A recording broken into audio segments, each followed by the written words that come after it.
Good evening, members. Good evening, members of the public. And a special welcome back for Mr. Scott. And his first action is, can we have the fire instructions, please? Thank you, Chair. It's going to be a short version tonight.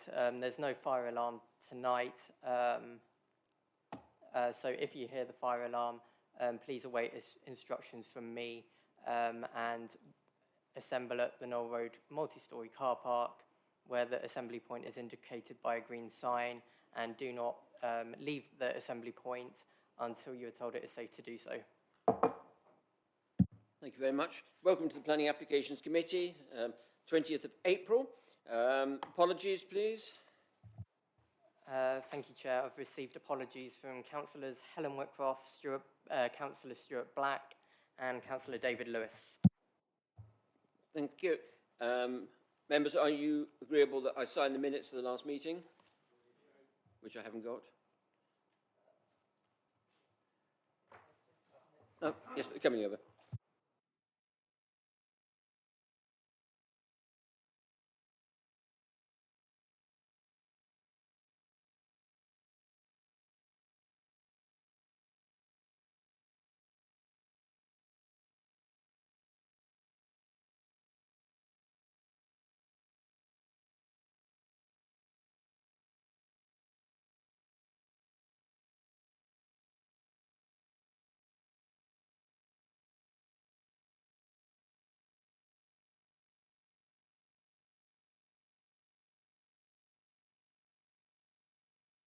Thank you, members. Declarations we will deal with on each item, which takes us straight through to item number 4 on page 7, the land west of Church Road, West End.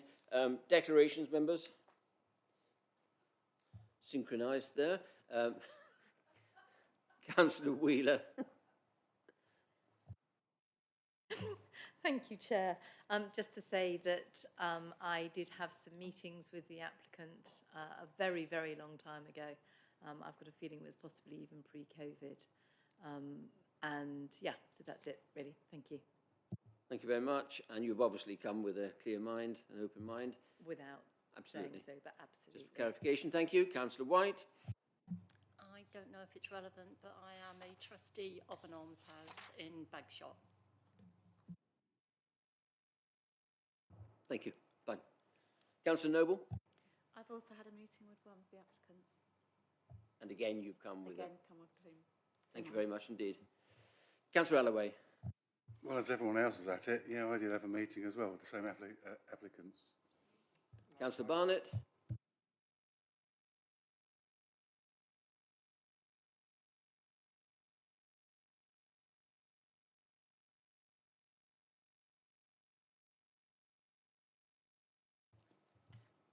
Lovely, thank you, Chair. So the proposal seeks planning permission for the erection of 6 almshouses, all one-bedroom units, including amenity area, a new access from Church Road, parking area and bin store. The application site is located within West End between Windlesham Road and Church Road. So the application is highlighted in red for you to see. The application site is located outside of the settlement area of West End, within the green belt and within 400 metres of the SPA. The site is currently an open field with an access from Windlesham Road. To the north of the site is 2 sets of rows of terraced dwellings, one set fronting Windlesham Road and the other fronting Church Road. So here are some photos of the site for context. So as you can see, there are views across the east and then northwest across the site that shows that it's open, and then the site is bounded by trees all the way round. And then here are a couple of photos of the dwellings fronting Church Road and Windlesham Road.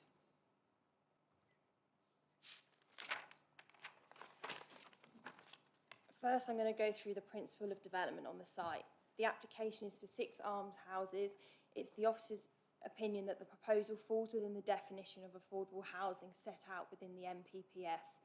Paragraph 149 of the NPPF states that local planning authorities should regard the construction of new buildings as inappropriate development in the Greenbelt, subject to exceptions including point F that states limited affordable housing for local community needs under policies set out in the development plan, including policies for rural exception sites. Policy DM5 of the core strategy sets out affordable housing within the Greenbelt will be permitted if the proposal complies with 4 criteria.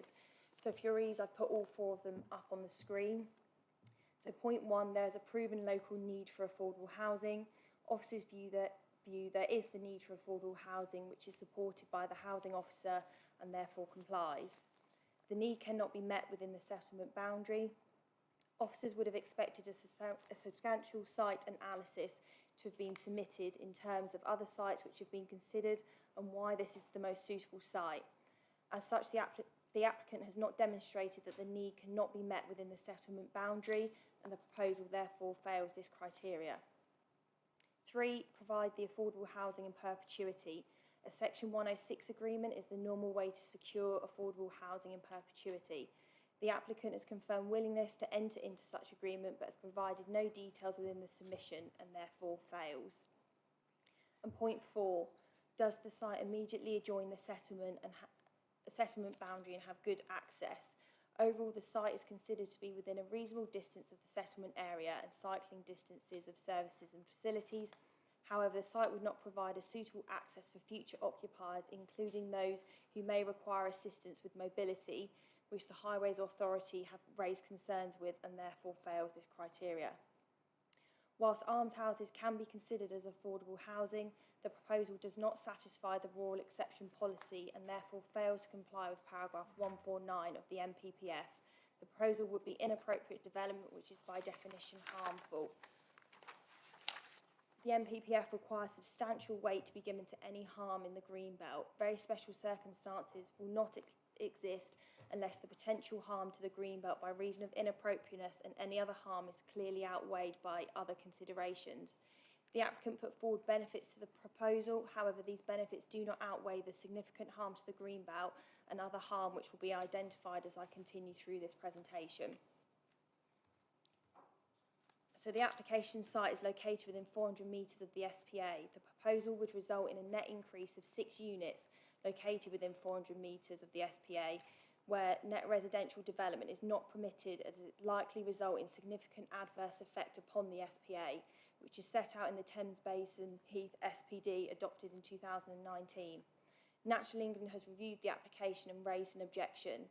The map here shows the application sites. I've highlighted that in red for you, and the area in yellow is the buffer zone, and the hatched area is the SPA itself. It's noted that there is an A road which provides some kind of barrier to the SPA from the site. It does not, however, provide certainty that the proposed development would not give rise to a significant impact to the SPA. Further, there is a parking area which is easily accessible from the application site. The applicant retains the view that the proposal is not for a C2 nursing home and is for a C3 residential use. The site also provides parking for future residents, and while they may have mobility issues, this would not restrict occupiers visiting the SPA. Natural England consider if the applicant wishes to make the proposal acceptable, the use of the properties would need to be restricted to a C2 nursing care home, which would require changes to the proposal and further work is required. The proposal does not demonstrate any exceptional circumstances, nor does it provide any evidence that the proposal is a reasonable degree of certainty that the integrity of the SPA can be protected. As such, the proposal is considered unacceptable in principle, resulting in unacceptable harm to the Thames Basin SPA. So then moving on here, we've got the proposed block plan that shows the development. So you can see the 6 units proposed. They are to be laid out horizontal across the site with the access and the parking area located to the north. Each unit would be served by an amenity area and have a communal garden. A new access is proposed from Church Road. It is the officer's view that the layout does not reflect the immediate surrounding context of the neighbours to the north which front the highway. It is noted why the applicant has chosen this layout, however it's considered these benefits could be achieved with a different layout. Further, the proposal also provides a dominating level of hard standing and high boundary fence to the east, south and west, enclosing the site which would be visible from the highway, which would result in harm to the semi-rural character. It is the officer's view, given that the layout of the development, the plot size and parking area does not respect the character of the semi-rural area and is a reason for refusal. So here is the proposed elevation. So these are the front and rear elevations. And then the proposed block plans that shows that each unit had 1 bedroom living area and a kitchen area. The architectural design of the proposed dwellings reflects traditional almshouses and no objection is raised to the architectural style or design. So other considerations, impact on neighbours. Due to the distance from existing neighbours, the proposal would not result in unacceptable loss of light overlooking or appear overbearing. In terms of future occupiers, due to the garden size is below the recommended standards and the location of the communal garden with the low boundary fence would result in a poor level of amenity for future occupiers. There are also concerns with the existing trees would provide unacceptable overshadowing dominance to the rear gardens. The proposal would provide a poor level of amenity space to the future occupiers and would be detrimental to the private amenity areas. In relation to highways, County Highways Authority have reviewed the proposal and raised concerns with the lack of information for the access into the site and the existing footpath on Church Road would need to be widened. Further concerns are raised with the waste collection point for future occupiers is of an excess distance for residents to drag their bins. The Highways Authority consider further details for the access, widening the footpath and the required a turning facility within the site. A lack of information has been provided for the impact to trees, biodiversity and drainage. In summary, the proposal would amount to inappropriate development in the greenbelt. The harm, as well as the harm to the openness, carries substantial weight in the planning balance. Furthermore, the proposal site is located within 400 metres of the Thames Basin SPA, where no residential development is permitted and mitigation for new development is not possible. The proposal would also result in harm to the character of the area, future occupiers, highway safety, impact on trees, protected species and drainage. The officer recommendation is for refusal. Thank you, Chair. Thank you very much indeed. Members, before I go any further, I was remiss in giving you an apologies. Mr. Chenier does present his apologies. He has something that he's just not able to avoid, so he does present his apologies for this evening. We have a public speaker, and then we have some members who have indicated they wish to speak. Firstly, the public speaker is Mr. Marzek. Have I pronounced that right? Marchek, right. I was told, and I forgot. Mr. Marchek, you have 4 minutes, as you've been told. You'll be indicated when you have 1 minute left, and if you would stay seated after your presentation for any questions of a planning nature, and the time will start whenever you're ready. Thank you. Thank you. At 1,000 years old, almshouses are the oldest form of charitable housing still vibrant today, with 36,000 people accommodated by 1,634 independently run almshouse charities managed by voluntary trustees, all of which are members of the Almshouse Association, which I represent. The association is a charity in its own right, providing guidance and support to these charities in all aspects of almshouse management. Each charity is registered with the Charity Commission, subject to charity law, and has its own governing document specifying the beneficiary criteria for applicants, which is usually for elderly people in need, many of whom are frail and vulnerable. The Chobham Poor Allotment Charity is no exception. The legal definition of an almshouse is that it is a unit of residential accommodation, usually a house or a flat, which belongs to a charity, is provided exclusively to meet the charity's purpose, for example, the relief of need or infirmity, and is occupied or is available for occupation under a license by a qualified beneficiary. Almshouse charities provide safe, comfortable homes for older people. The license by which residents occupy is known as a letter of appointment, and residents pay a weekly maintenance contribution set at a level which is below market rents. Almshouses are exempt from right to buy. They cannot be sold or developed, and they are low risk. The buildings and land are held in perpetuity for the benefit of generations. It is not unusual for me and my colleagues to attend a 400th anniversary celebration. Very often, the existence of an almshouse charity creates a sense of pride within local communities. I should add that research of the Smith Institute and Housing Lynn recognise the reduction in costs that almshouses create for the state, and their value during the pandemic has been especially recognised due to the care and support that trustees and clerks continue to provide to their vulnerable residents. Almshouse charities are unique, their spirit being based upon community, compassion, and companionship. At the Almshouse Association's Members' Day next June, these themes will run throughout, and it is especially apt that Terry Waite will be our key speaker, who will focus on almshouses alleviating loneliness for older people. While residents live in their almshouses independently, they have peace of mind knowing that there is help in the 1 background minute left. that may be called upon if needed. I would like to quote the words of our Vice Patron, David Dimbleby: "Almshouses are communities of people choosing to live together for their mutual comfort and their support. Where other forms of housing for older people often have an air of despair, almshouses speak of optimism and confidence in old age." At the Almshouse Association, we receive frequent inquiries from those in housing need, especially for homes in the southeast. When those concerned find their new almshouse, their lives are turned around. Thank you. Thank you very much. It was actually very interesting. I must admit, I didn't know how they were occupied. So you do live and learn as you go through. Thank you for that. Members, do you have any questions of a planning nature, please? Councillor Wheeler.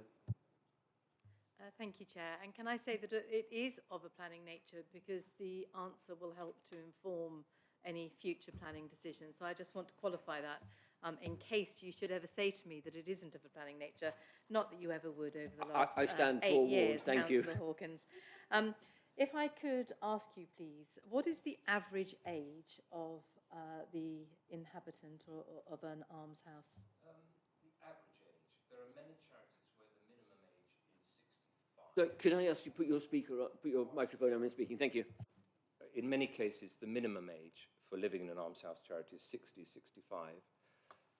Average age, I would think, would be in the early 80s. There are quite a few almshouse residents in their 90s, in fact. Thank you. I'm sorry, I've got a number of questions, so I hope you don't tire of my voice. So within, obviously, one of the aims of the almshouses is to ensure that it is affordable. We talk about affordable very often within planning as it being 20% below market rate.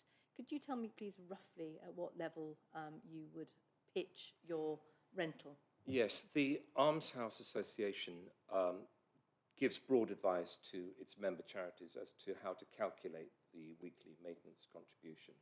And as you will appreciate, this has to be general advice, and it varies from one charity to another depending on their circumstances. Our broad advice is that the weekly maintenance contribution should not be set at a level that causes increased hardship for the resident, and we would not expect it to be higher than, say, 80% of equivalent fair rent.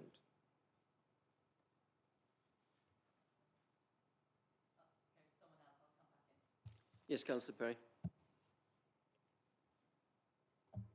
Thank you, Chairman. You've seen the paper associated with this application, and one of the major objections is that it's in Greenbelt. Have you come across this situation before with other developments of almshouses, and if so, how have they managed the situation which occurs here? I have to be honest, I have not. Indeed, this is the first time I've been called to a planning meeting or asked to attend a planning meeting. The point you're making is about the green belt specifically, is it, in terms of development? Yes. I can't say I have had experience of it, no. Councillor Wheeler, go. I have a number of questions, but crack on. Thank you. Could you tell me, please, to the best of your knowledge, I've only been here for a relatively short time. I think it's just coming to the end of 8 years. And during that period, I certainly haven't had an almshouse application that's come forward. I wonder if you could tell me, please, when we last had the opportunity to create new almshouses in Surrey Heath, to the best of your knowledge, and if there hasn't been one in Surrey, I wonder maybe in this corner of the Surrey, Berkshire, Hampshire border. Yes, a few months ago, I attended the opening of new almshouses at the Poland Trust in Surrey. Forgive me, but I can't remember the name of the village offhand, but this was a case where a local farmer had gifted a slice of his land for the creation of new almshouse properties. And they really are beautiful almshouses, state of the art, I would say. And interestingly, while I have spoken this evening about almshouses being predominantly for older people, which indeed they are, in that particular case, it was mainly younger people who were being accommodated in the new almshouses. And I don't mean to lead the witness, as they say, but I'm assuming that if it was gifted from a farmer, it's fairly safe to assume that that was either agricultural or greenbelt land that it was actually being built in. Agricultural land. Lovely, thank you very much. Actually, I'm sorry, while Edward is chatting, I have got one more. One of the objections that was raised by the officer was the fact that the amenity space would not be private. The almshouses that I'm most familiar with are those in Windlesham, where they don't have private gardens. They have little areas which are designated for them. And actually, certainly my understanding of that is that it reduces the feeling of isolation. It increases the feeling of community. And actually is very good for the residents' mental health, many of whom have outlived their loved ones. I just wondered if you could comment on that, please. Yes. The first thing I think I would say is that the almshouse movement is extremely diverse in terms of the type of properties, the facilities they have, the amenities and so on. Quite a few of them do have gardens, and in our experience, the residents love the fact that they've got a garden and, you know, they get together and they do the gardening together, and it does become quite a sort of an aspect of the community of the almshouse charity. So, you know, we love to hear that there are gardens, to be honest with you. Thank you very much. Yes, thank you for that. It's very interesting. I have a number of questions, but I think actually they may be more suitable for the next speaker, who's the agent, because I think he's going to have more hands-on experience of the application. But can I take you back to one of your earlier comments? This is the first time you've appeared in front of a planning committee, and I hope you found it equally informative and enjoyable as we have. So I think I'll draw that line and say thank you very much indeed. My pleasure. And then ask Mr. Rumbold if he'd like to come forward. Thank you.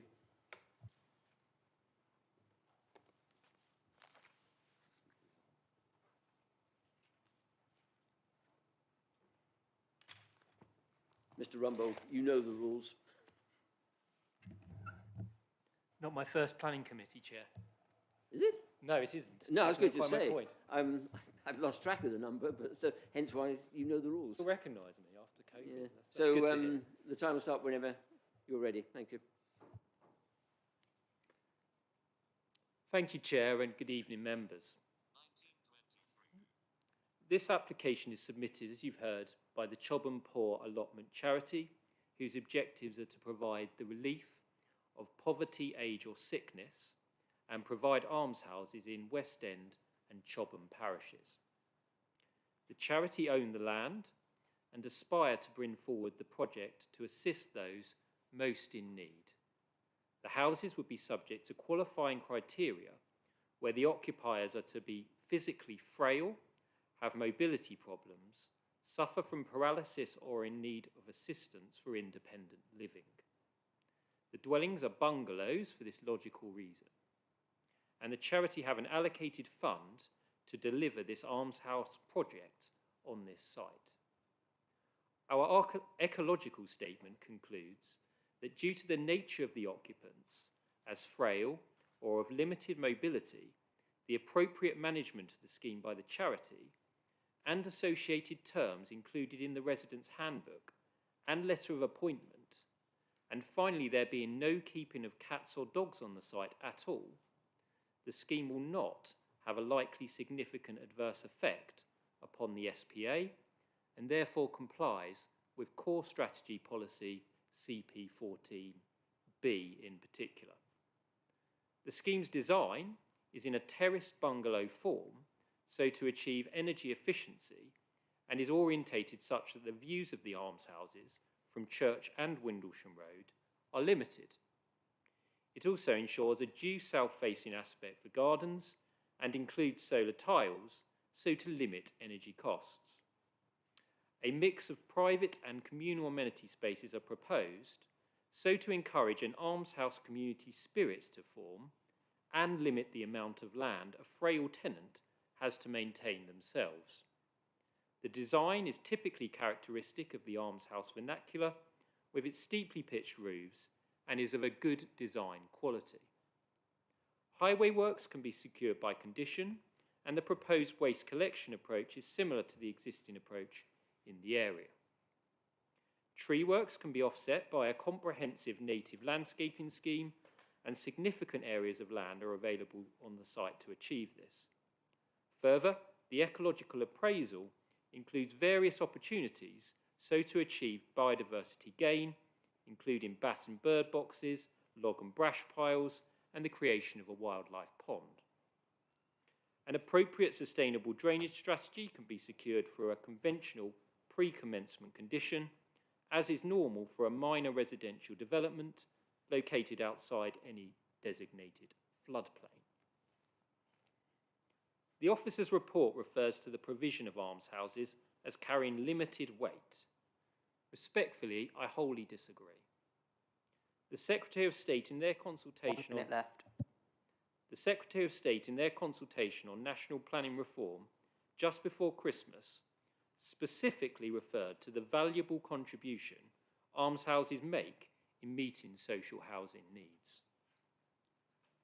This planning application is an exceptional and rare opportunity to deliver them, and substantial positive weight should be attached to that opportunity to secure them.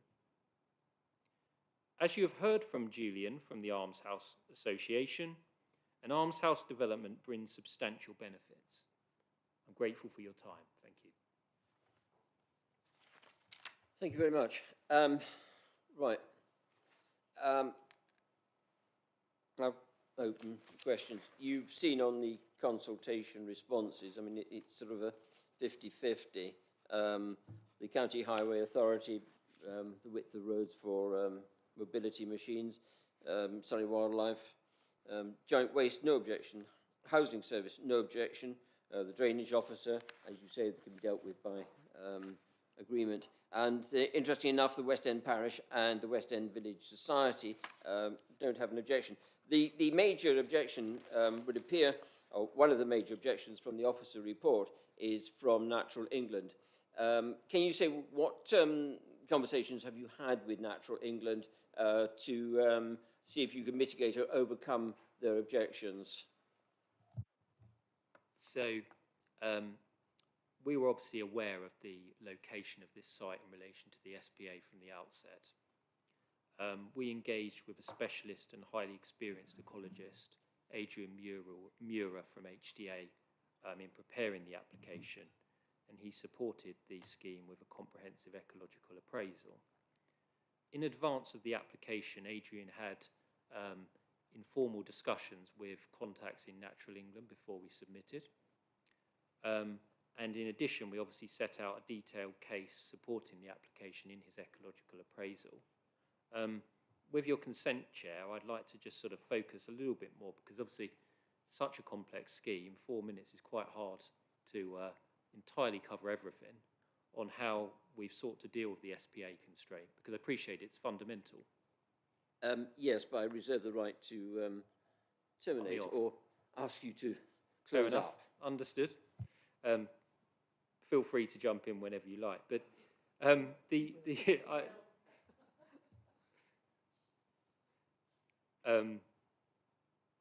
as I mentioned, the core strategy policy says, is it whether a proposal will give rise to likely significant effects upon the SPA? And our ecologist's conclusion is clear in concluding that that likely significant effect won't happen, and that's for a number of reasons. Firstly, the proposed dwellings are to be occupied only by those with limited mobility, namely they are either physically frail, have mobility problems, suffer from paralysis or partial paralysis, or are in need of assistance for independent living.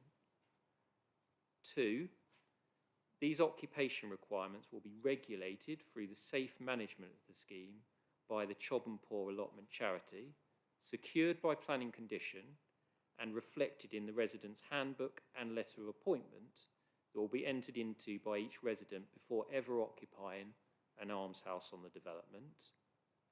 And 3, there will be no keeping of cats or dogs on the site at all, and again this will be a term agreed to in the letter of appointment prior to occupation of the almshouse ever occurring. Now, I appreciate the decision the committee has to make as the decision maker or the competent authority is whether these clear mitigating solutions ensure there would be no likely significant effects upon the SPA, but our ecologist and myself's clear judgment is that the scheme, when supported by these direct mitigations, will not have a significant effect. I'm happy to build on that a bit more, but I appreciate I've probably taken more time than I should have done already. Secured by planning condition, you mean section 106? Either or both. Okay, that's fine. I'll just clarify that one.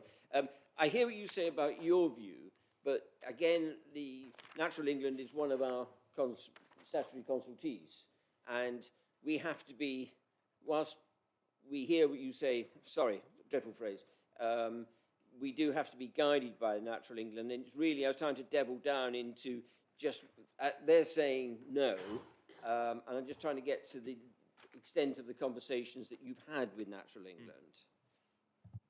So the direct answer to the question would be that Adrian had informal discussions with them beforehand, and then we have had dialogue through the planning officer on 2 occasions during this application, through the statutory consultations that have gone on with them, first when the application was first validated and publicised, and then a second opportunity through a reconsultation that effectively occurred.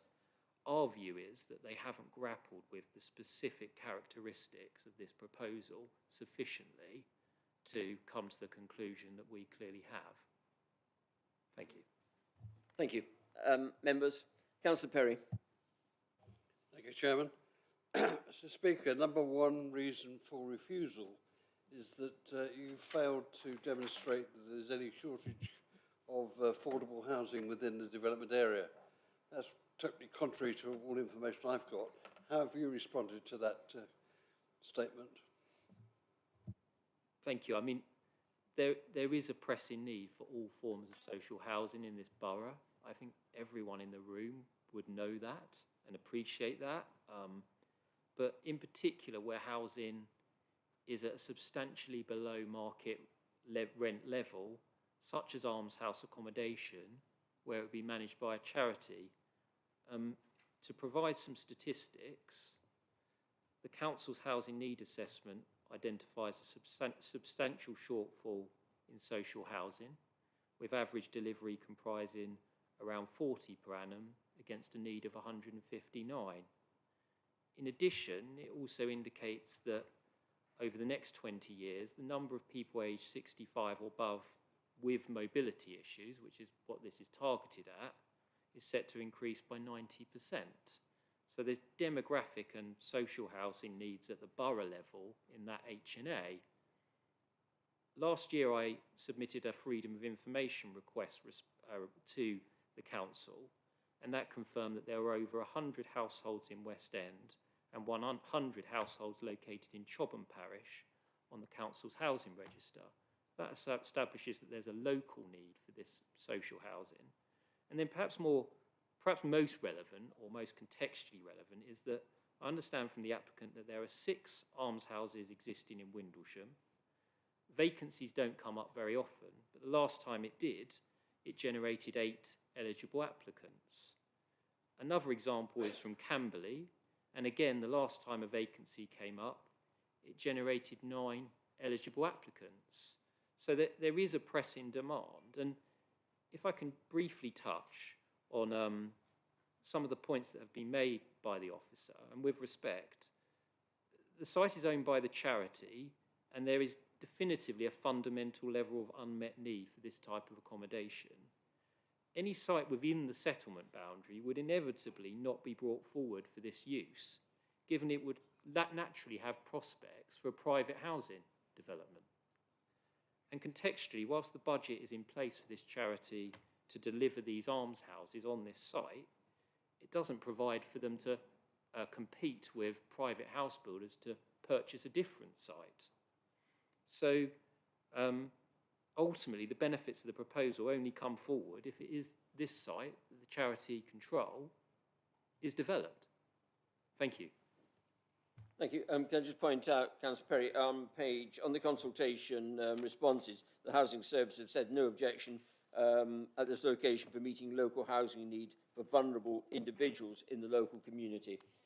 Are there any other questions for the speaker? No. Thank you very much indeed. Thank you very much for your time. And now we have 2 councillor speakers.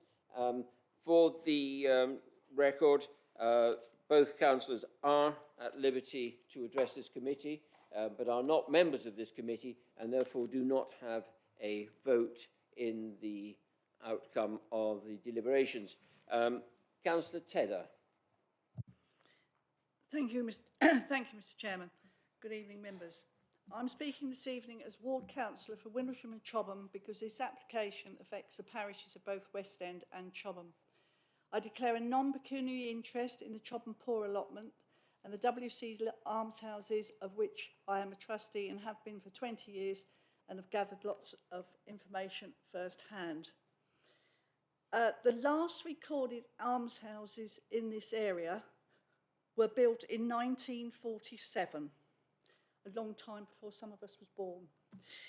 It is so surprising, it's not surprising that when this application was submitted, no one understood almshouses. It's a word rarely, if ever, used in the planning world. The buzzword is affordable, and it was probably decided that this was a commercial development because who else would be building 6 one-bedroom units? And unfortunately, a very important letter of support and information that was sent by the Almshouses Association to the Planning Department was mislaid. The golden opportunity to find out more about almshouses is and how it fits in the scheme of housing was missed. You've heard this evening from the Almshouses Association. Bagshot Rural District must have had a similar thought when they built bungalows for the elderly in Windlesham, Chobham and West End. And this valuable asset was lost when Accent Peerless took over the housing stock and the bungalows were put into general housing with no provision made for the more vulnerable members of the community. When then built blocks of flats for the elderly for housing available in Camberley, Bagshot and Mitchett, tearing people away from long-time friends and family. You note the planning record and regards the planning of 1985, the planning application that was approved but never built. This was a joint venture between the Chobham Poor allotment, so we never give up, and the council, because the charity had contributed a large portion of their land and to this venture. And the charity had a legal obligation to retain some of the properties for the benefit of the old, infirm, poor and needy of the parish. That's its constitution. So although a 106 is required, we are already bound by a legal constitution. We can't just let anybody in there. People go in there that have to get benefit from the constitution. Unfortunately, they couldn't reach a satisfactory agreement and those bungalows were never built. When I read the officer's report, I was disappointed, dismayed and very despondent at the negativity. Was it considered as almshousing, a strange beast never heard of ever in this borough, or a gift to the village, bungalows and much needed social housing in perpetuity? Or was it considered, as we've heard this evening, affordable housing? Another application from a developer, which it isn't. Points that were raised, not demonstrated a need. I ask, what happened to this petition that was given and signed by over 100 residents asking for bungalows in their areas? Seems to have disappeared. The last 2 months, when an almshouse became vacant, the application forms returned by those meeting the criteria were nearly in double figures. They made sad reading. But the upside was the joy from the beneficiary, who could now able to stay near her family, her support network, and not get shifted into Mitchett. Trees, it will be necessary to move a tree, but this is not a magnificent oak or a chestnut. It's a scraggy self-planted specimen. This loss can easily be compensated by planting of hedges, which are very good for biodiversity and encourage birds into the garden. The pavement on Church Road, used by the local residents at the moment, some on mobility scooters, including one of our own aldermen and his wife. Suddenly it becomes a hazard. It could do with a bit of TLC, something it hasn't had for years. The edges need cutting back. Shame on Surrey County Council.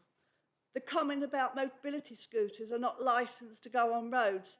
In that case, there'll be many people in the area trapped in their homes because there's no pavements. This is a rural area. To put a path across the recreation ground to obtain access to Tringham's for 6 bungalows. Come on, whose mad idea was that? There is a marked public footpath within yards of the entrance of the application site, which is wide and robust, which takes you to Tringham's. There is also the pavement as supplied by Surrey County Council. The trustees thought long and hard about this application. Small properties for the old, the infirm, the needy, the vulnerable. Enough to make a community, enough to give the residents a support network. How best to use the site? Build them long ways so there's a reduced impact on the road. Face the sun so the solar panels are most effective, with bedrooms and lounges facing south, and maximise the warmth and the light. Small private gardens, enough to potter, to sit in and enjoy nature, but not have to worry about mowing the lawn or trying to raise the money to get someone else to mow the lawn. The general maintenance and upkeep of the site would be done by the charity. Too much tarmac? Well, we all say that. All hard standing would be kept to a minimum, with only enough parking to satisfy the legal requirement. And there would be this could be softened with planting when we know what is best for the residents and the surrounding area. Extra planting on the boundary, I'm not sure where all the fences have come from. The extra plant, because it's vegetation, the extra planting on the boundary to soften the impact even further. The SPA, I support the Green Belt. I also support and belong to the Chobham Common Preservation Committee, a committee that was in operation for over 100 years and was set up by the Lord of the Manor following the Enclosure Act to preserve and maintain the common for the benefit of the local community. I'm also passionate about preserving the common, but we must have a balance between nature and people. We have to live together. Natural England has done a desktop exercise. On their own admission, they are short of funds and manpower. This application is consistent with being considered as another application from a developer rather than a well thought out and sympathetic application for almshouses to serve the community. Natural England can no longer attend the preservation meetings where ideas are exchanged with regards to upkeeping and preserving the common, a committee which they have attended for many years and made useful contributions. Now, because of shortage of resources, they cannot attend. This is a great pity. This is the same Natural England who allowed commercial filming on the common at the start of the ground, when there are notices asking that dogs be kept on leads to protect the birds. The same Natural England who agreed with Surrey Wildlife Trust to commercially develop Roundabout car park into a picnic area, complete with coffee bar, despite it being a triple SI site. This was successfully squashed by the CCPC. The same Natural England who is letting the petrol company get away with poor reinstatement of areas damaged by the installation of the pipeline. They are being chased on a regular basis by the CCPC. Councillor Tedder, you're beginning to slightly drift off the subject by about half a mile. But to reinstate satisfactory, while our ecologist was in contact with the Natural England, it was stated that should the residents hold blue badges, which means you can't walk within more than 400 metres, this project could be acceptable. The charity embraces this view as dwellings of the infirm, those suffering from paralysis or partial paralysis, old and needy, regardless of whether they have blue badges. The charity doesn't discriminate between and can't discriminate between blue badge holders and those that haven't got them. These 6 dwellings will not impact on the SPA. Councillor Tedder, you have now used up your 8 minutes, so can you please Yep. summarise? Yeah, there's no use waving piece of paper. You could be at the top of it or the bottom. Okay, the Can Sang... you please summarise? Thank you. The Sang is 700 steps away, not yards or metres. It's closer to Brentmore Common and easier to get to.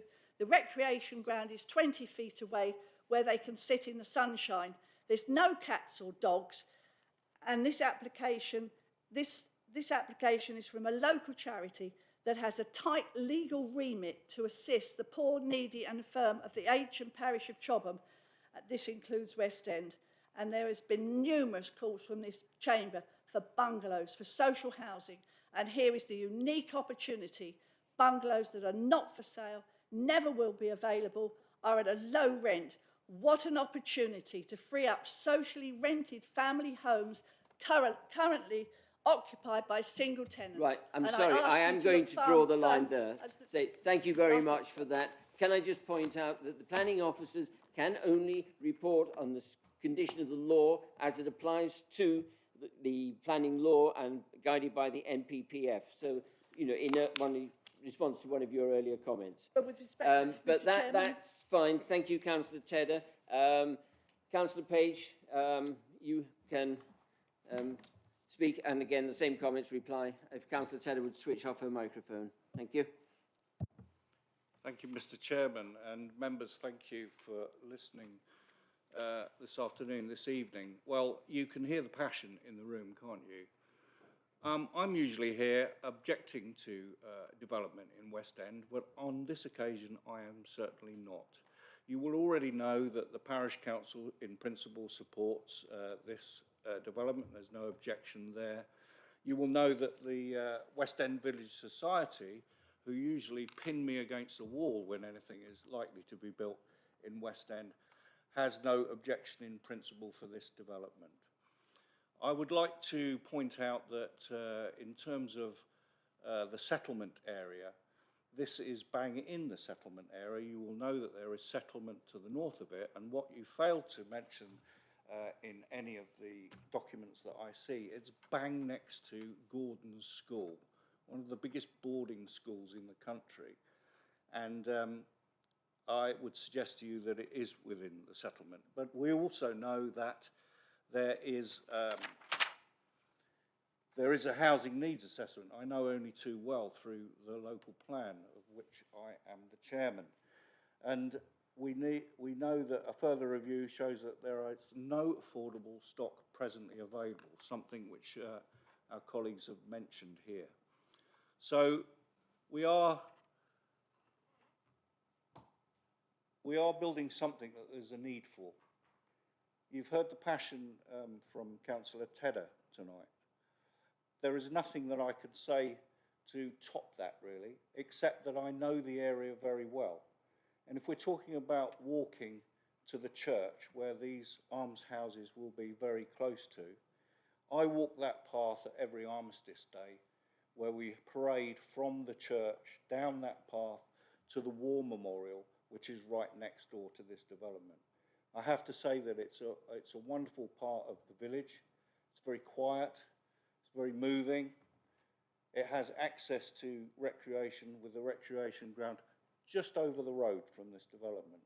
I think that it's a perfect area for this development to have, and I'm asking members tonight to be very courageous and support this. Thank you very much, Chairman. Thank you, Councillor Page.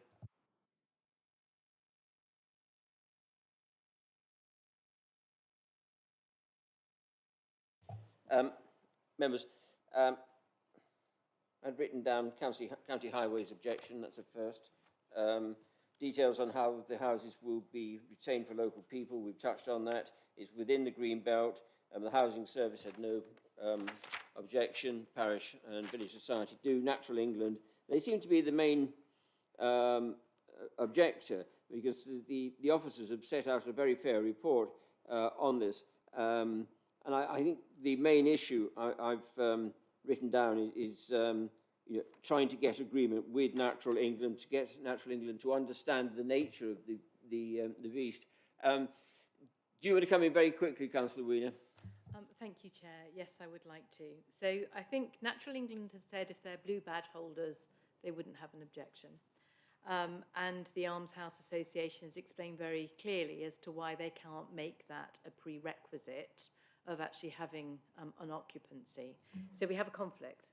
So we have a conflict with an organisation that has been around for 1,000 years, and a conflict with Natural England that says if they reach this criteria, then they can have it. They can't, I don't know how many, if you know people that have tried to apply for a blue badge, it's a very difficult and very lengthy process.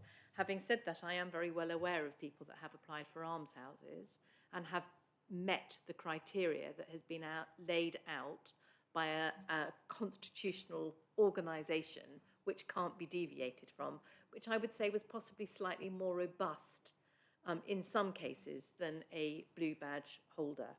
In addition to that, the officer has said that if it was an old people's home, then it would also reach the standard for very special circumstances. An old people's home has visitors, it has nursing staff, it has a throughput of people which would have a much greater impact on a site like the site that is put forward than the almshouses that have been proposed. And although I appreciate that everything is based on the the NPPF, as we well know, is very open to individual interpretation of the facts. And I have to say, again, with all respect to the officer, I absolutely do feel that this development reaches and achieves the very special circumstances that we would normally look for. Some of the other reasons for objection I can either go through now or I can wait until we move on. At your discretion, Chair. Thank you. I was about to say that there are various very special circumstances, and there are no very special circumstances, and we could be debating this for some considerable time to come. And my own view is I don't think we're going to reach a conclusion tonight. The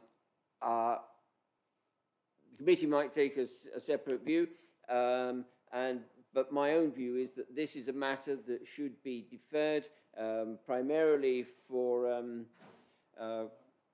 hearing from Natural England.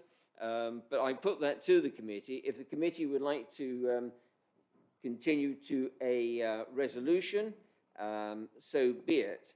But I think it's going to be a very difficult decision, and one that I'm concerned about. Councillor Allaway. Thank you, Chair.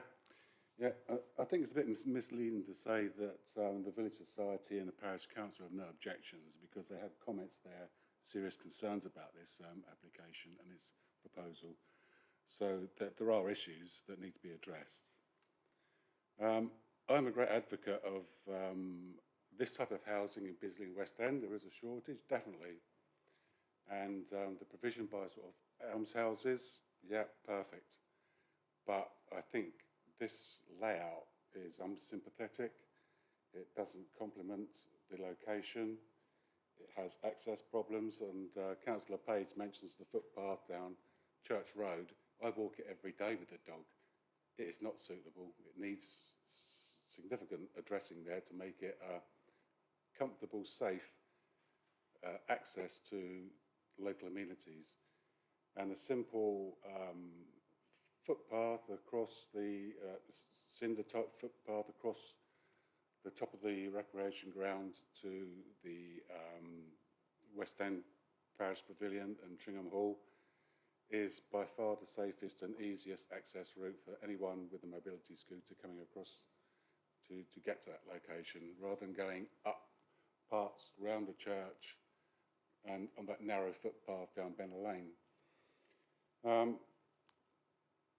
I think one of the unsympathetic parts about this layout is that it's basically, I don't know what the right term is, but it's round the wrong way. What you've got is the character of almshouses, which is that sort of peaked roof and that. It's not visible for the outside world. It's facing the houses that are further up Church Road. And having south-facing lounge and bedroom, those people are fry in the summer. That is going to be so hot for them, and trying to keep that place cool will be very difficult and uncomfortable.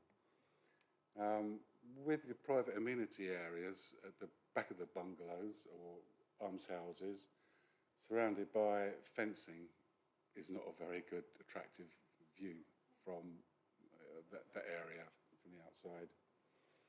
I think the thing that really is difficult to accept is that there couldn't be any form of pets. Now, I think everyone appreciates that old people love their pets. It is a lifeline to a lot of them. And because of this location, they wouldn't be allowed them.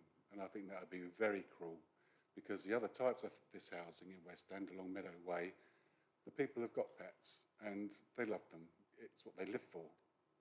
So, yes, almshouses, this type of housing in Bisley West End, absolutely great.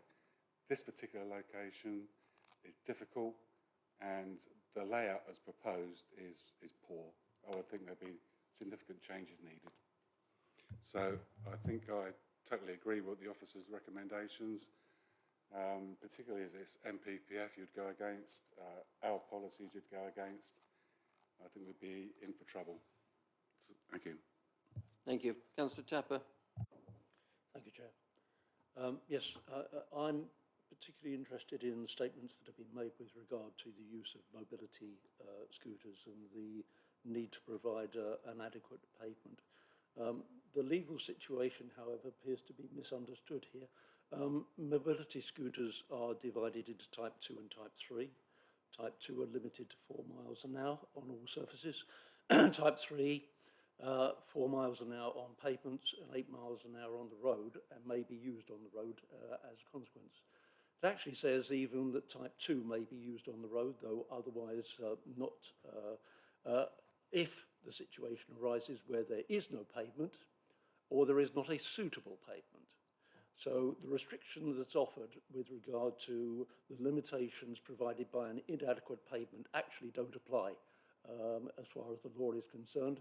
The mobility scooter user may use even a Type 2 mobility scooter on the road, and so therefore does not need to use the pavement, and it does not need to be upgraded. Thank you, Chair.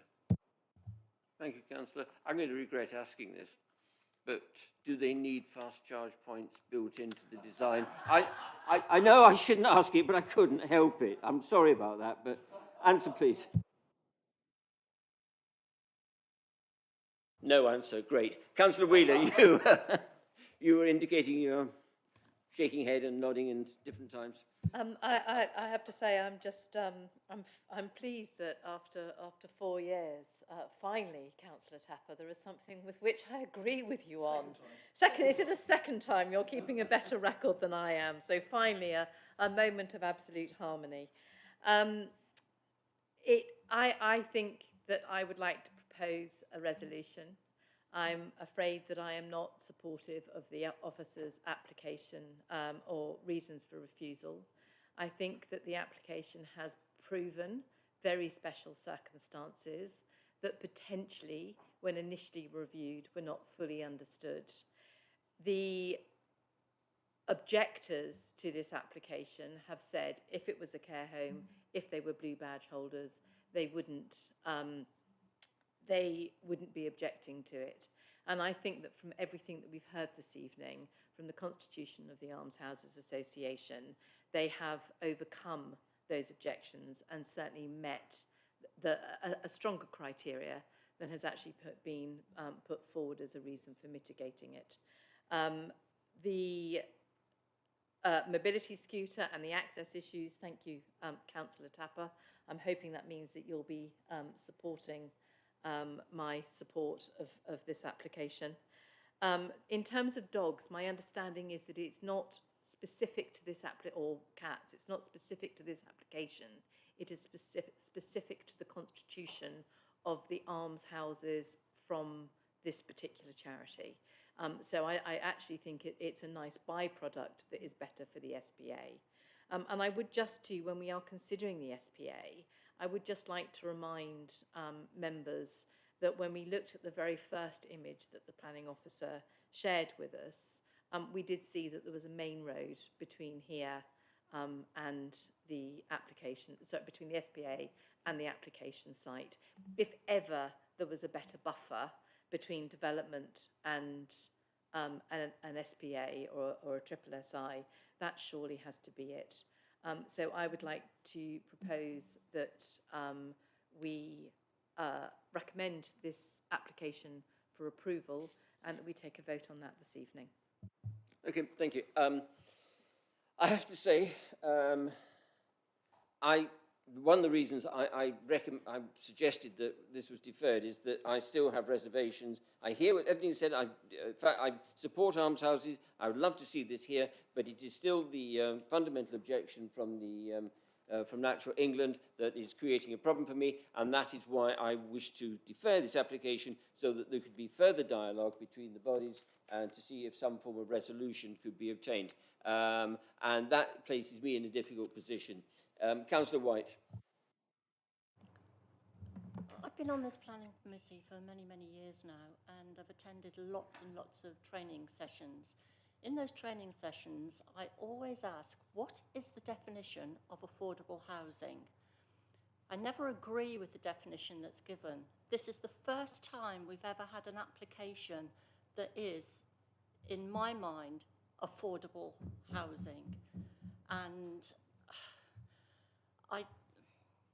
I just feel that that covers the very special circumstances and that Natural England need to get a life and come and see how people live. I'm not against nature, but we're looking at human beings here, people that really need to live in affordable housing. We've got a vacancy in Bagshot at the moment at the almshouses, James Butler Almshouses. We've only had the notices up for a week, and we've got 6 applications already, and I'm sure that'll go up to double figures. So it shows that in the area of Surrey Heath, there is a necessity for these almshouses. Thank you.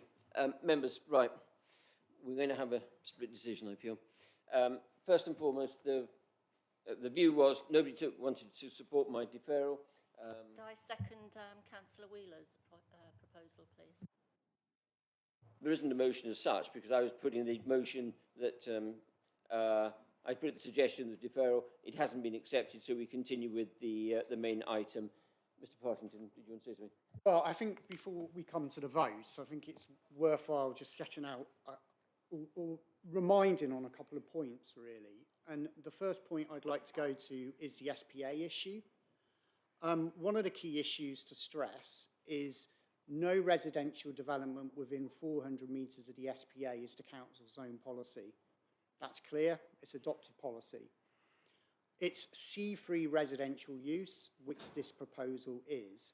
Natural England was saying that a C2 use they could potentially consider, not just because it's a blue badge holder, but a C2 use, because with a C2 use you have greater control on the site as to what happens in terms of enforceability and also in terms of the come-ins and go-ins of visitors, etc. Second point I'd like to make is that the policy and the 400-metre buffer has been tested on appeal already. You've got the appeal statement, the appeal decision, which is on the update, which has been provided for reference point purposes, and I'll come on to that in a minute. But also, I would stress about the Stonehill Piggeries case, which was within 400 metres of the SPA, whereby this council and also Natural England challenged the inspector's original decision. The risk with approving this application tonight within 400 metres of the SPA is you open this council up to judicial review and to challenge on exactly the same point. You have to be extremely careful when you have anything within 400 metres of the SPA. So that's the third point I'd like to make. And then in terms of the appeal decision, which is actually before you on the update, there were a number of points in that. That was actually a dementia care home facility for 41 units, whereby the need was high. But in that particular case, the inspector was still concerned over enforceability, was still concerned over preventing visitors, for example, with their cats and dogs going to the SPA. There's no guarantees at the moment. We've heard about the clauses and what the arms houses does, and you know we accept there's a need for affordable housing. The councils, all the planning officers, are not disputing that.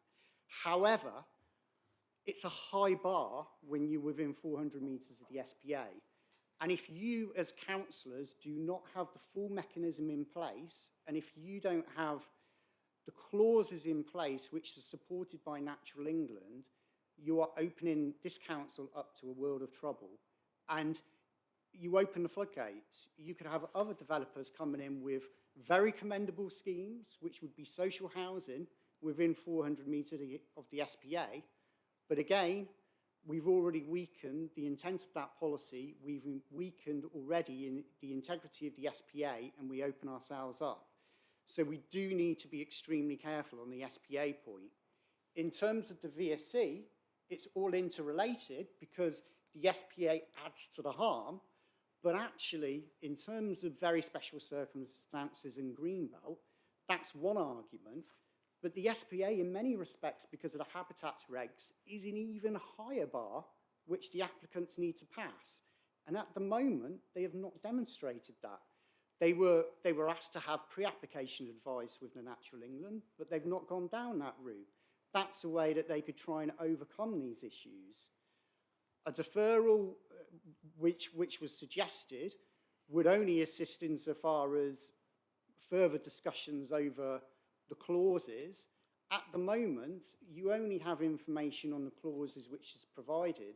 There's nothing as a legal agreement, the nuts and bolts of a legal agreement you can actually rely on, which stacks up in planning legislation.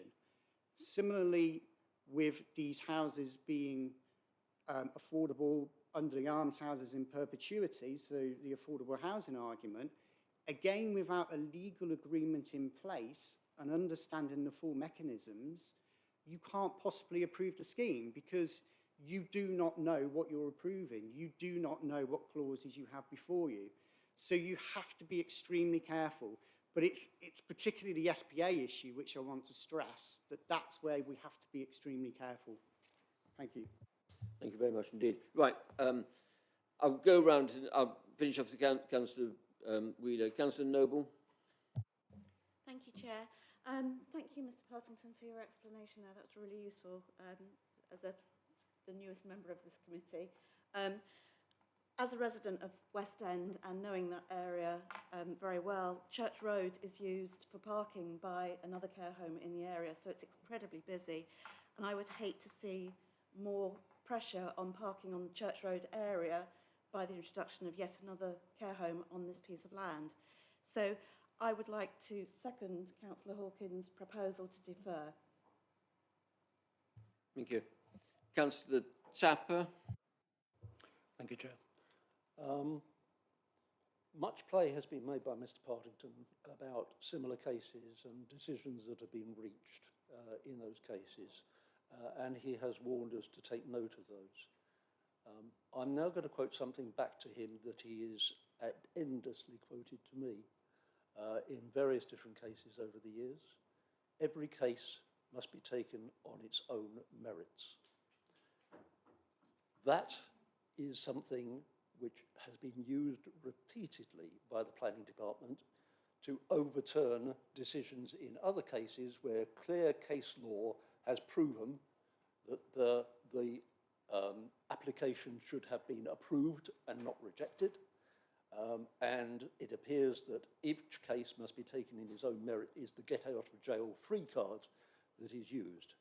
It is for us, the committee, to decide the merits of this particular case that has been presented to us. And I suggest to everybody that they should judge this case on its own merits and come to the decision whether or not we should approve them or reject them. Thank you. Yeah, thank you, Councillor Tapper. I would also say to you that our professional officers are here, I stress the word professional, to advise us accordingly. You're quite right, the ultimate decision is with us as a committee, but we also have to take cognizance of the advice from our professional advisors, in this case the planning officers. What I would just say on that point, you are correct. Every proposal on its own merits. That's kind of, you know, basics of planning law and legislation. However, you still have to learn from other cases in terms of when you've got something which has gone to appeal, you can see how strongly this issue is applied. And that's why we can learn from those other cases and we can apply logic to other applications and appeals based on legal case law. Now, in this particular case, as I've already stressed, 400 metres of the SPA is a particularly high bar. The habitats regulations is there for good purpose. And if you go against that, as we've seen already, this council previously challenged the inspector's decision on something within 400 metres of the SPA. And so we have to be consistent as well with our decision making. Thank you. Councillor Wheeler. Thank you very much. And I would love the idea of being consistent with our decision making. And I would also like to respectfully remind officers that they do sometimes get it wrong. And I will bring up my glass houses again in Chobham, where the officers recommended for development, even though it was outside of the settlement area, even though there were no paths, etc., etc., etc. It was overturned by the committee, and the overturn of the committee's decision was upheld by the planning inspectorate. I would also like to talk about very special circumstances and being able to apply a decision consistently. And I'm quite sure that should we ever again have a wholly charitable organisation that comes forward to build truly affordable homes within 600 metres or within the 600-metre buffer zone, with a main A road between it and the triple SI, I am quite sure that any sensible, logical committee would make exactly the same decision that I am really hoping this committee supports me in making this evening. There is no reason for a deferral, in all honesty. My understanding is the reason that they haven't gone for the charitable organisation that is bringing this forward, has not gone for pre-application advice or a pre-application meeting with Natural England, is because there is a cost associated with it. This is a once, probably, looking around the room with all due respect, maybe not some of the officers, but certainly a once in a lifetime opportunity to bring truly affordable, charitably led homes to our communities. And I really hope this committee supports me in taking it. Thank you, Councillor Wheeler. I would stress that the reason I had suggested a deferral was for the simple fact to avoid a situation where we may have to, this committee may decide to refuse something which actually I would really like to see here, and that it would give the opportunity for further dialogue with Natural England and to bring this back at another stage. That proposal for deferral has been seconded, so I would like first and foremost, is there a vote in favour of deferring this to a later date for further discussions along the outlines discussed? Is there all those in favour of such proposal?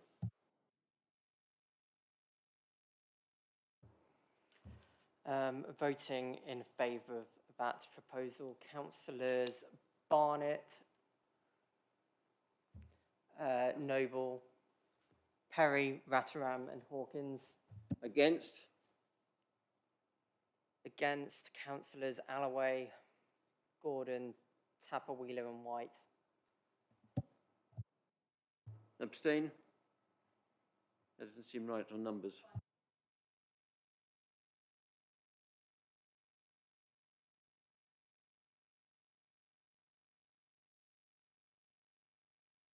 I should have been an accountant, I can't add up. That's interesting. On that basis, I have the casting vote, and therefore my casting vote is that the item be deferred to a later date for further consideration. Thank you, members. Thank you, members of the public.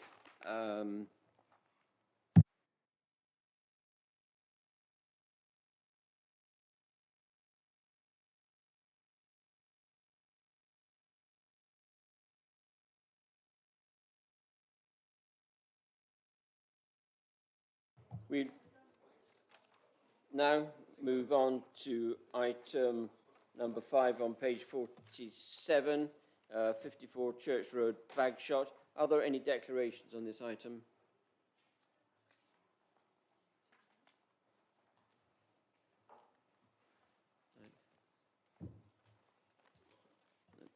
Let Mr. Barnes go through.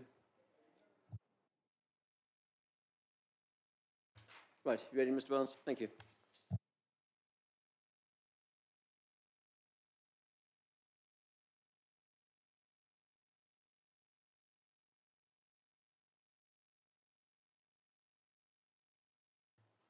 It's when you lost your papers when Councillor Tedder said chop some trees down. I could feel you shudder. Yes.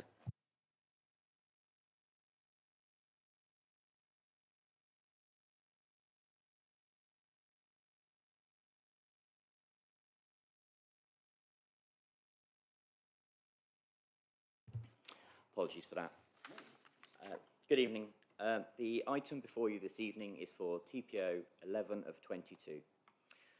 The Council received a Section 211 notification for a veteran tree within the Bagshot Conservation Area.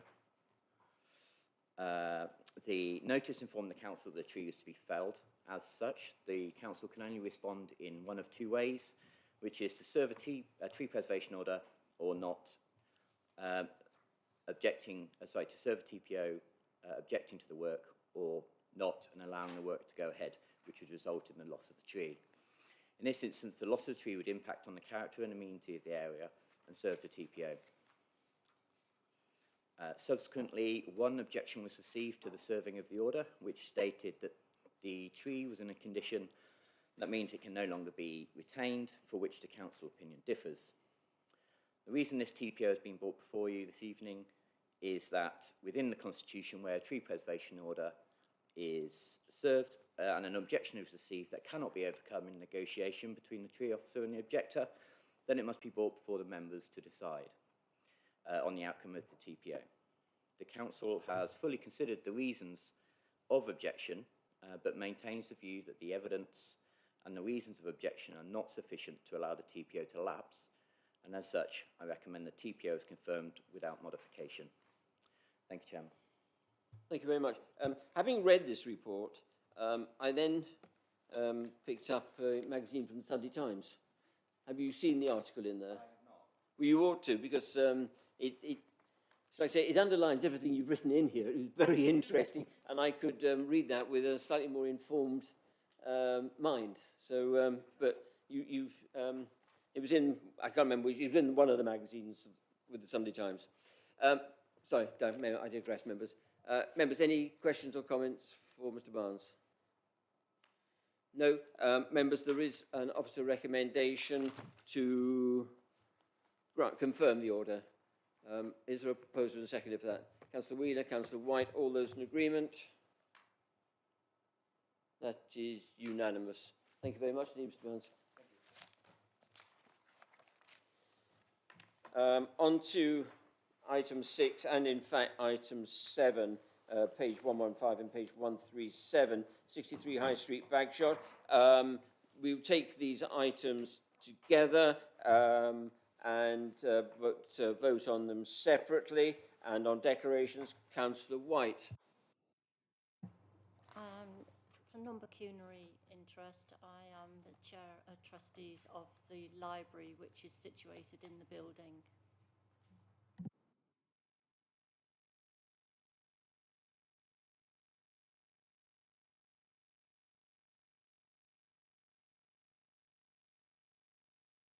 Councillor White, can I just clarify, the library is at the front of the building, isn't it? It's right at the very front. It has nothing to do with the back part of the building. Can I ask, is there likely to be, because one of the notes I've made, is there any likely to be any impact on the operation of the library?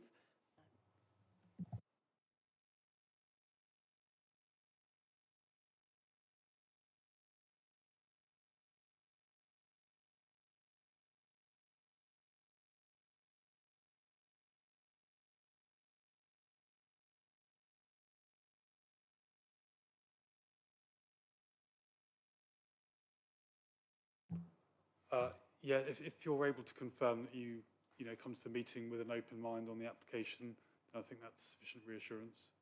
Absolutely, completely open mind. Lovely. Thank you very much indeed. Thank you, Ms. Turney. Thank you, Chair. So there are two applications to be considered, a full application and a listed building application. For ease, I'll go through these at the same time, but as mentioned, the decisions will be made separately. Take note of the update as I go through the presentation. This application rates the demolition of a building to the rear of the site and the erection of a detached two-bed dwelling with off-street parking and an amenity area. The application site is located within the Bagshot settlement area and the Bagshot Village Conservation Area. The building to the front is known as the Village Community Library, which is a Grade 2 listed building. To the rear of the site is a post-1935 single-storey building which is to be demolished as part of this application. Currently there's an existing access from Park Street to the rear of the site. So the front of the site is fronting High Street and then the existing access is along Park Street here to come down the access way to the rear of the site. This is the library building fronting the High Street and the existing buildings to the rear, so you can just sort of see the existing elevation, side elevation. So this is the library building here, and then this is the existing building to be demolished. The flat roof one, it doesn't form part of the application site and is behind, and then you can see the block plan here, just how the building is slightly, the building to the rear is attached to the listed building at the front. And then there's the two photos that show the existing building to be demolished. So the proposed site plan, the dotted line shows the existing building to be demolished. The dwelling is located with its front elevation facing forwards, so it'll only have windows within the front as it's built hard up to the boundary to the sort of the side of the site. The garden area is located to the side, and off-street parking in tandem format, and the existing access will be utilised from Park Street. Within the surrounding area, there's a mixture of residential and retail and commercial units. There's a mixture of plot sizes and irregular shaped plots due to the village centre location. It's the officer's view due to the village location and the mixture of plot sizes. The introduction of a residential plot in this location would not result in harm to the character of the area. And then these are the elevations of the dwelling. So this is the front elevation. We'll have front dormers and then a single-storey side projection. And then these are the side elevations that you can see. And then this is the floor plan, so two-bedroom unit, as you can see. So the design of the building would be small scale and of a traditional appearance, which would have been found at the rear of larger buildings in historic environments. The proposed scale of the building is therefore considered to preserve the setting of the Grade 2 listed building and is supported by the Council's heritage consultant. Overall, officers considered that the introduction of a dwelling, including its scale and design, would not result in harm to the Grade 2 listed building or the conservation area and would enhance the appearance of the site. And then turning to amenity, the dwelling would result in additional glazing within the front elevation facing towards the parking area and the rear of the neighbouring sites. The closest neighbours residential neighbours are located above the existing units fronting the High Street.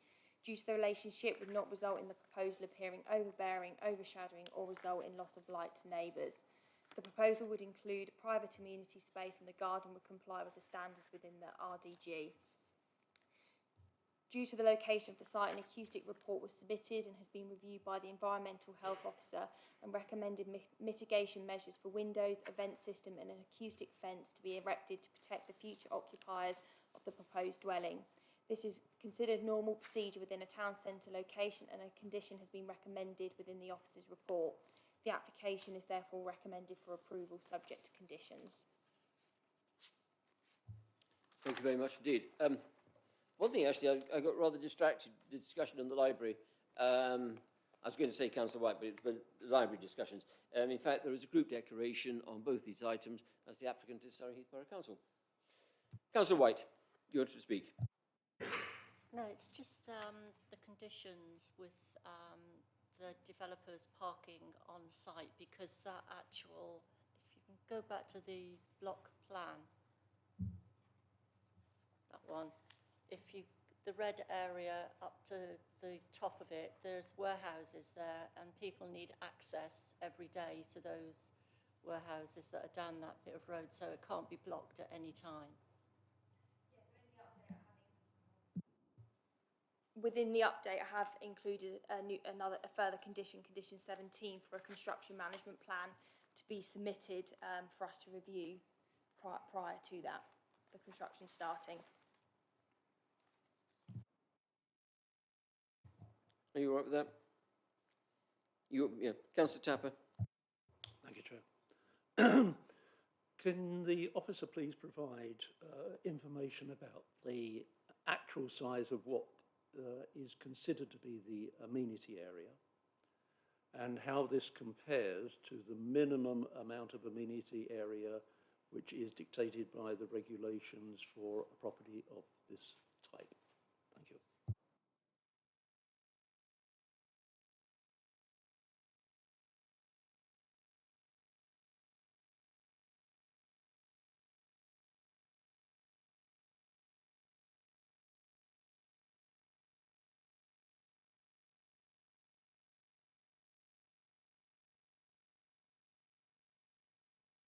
Just to say I couldn't find that information in the papers. Thank you.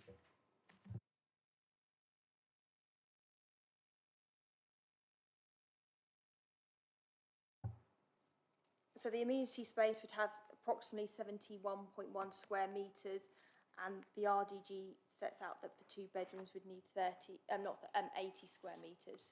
So can you just, which paragraph are you referring to?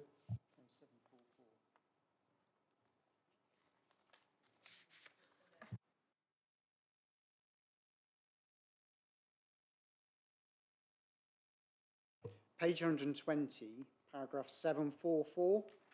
All habitable rooms would be provided with adequate outlook. The new dwelling would have a rear garden of approximately 72 square metres. Proposed garden size would comply with Principle 8.4 of the RGG, which sets out a predominantly north-facing gardens for 2 bedrooms should have an area of 65 square metres. Thank you.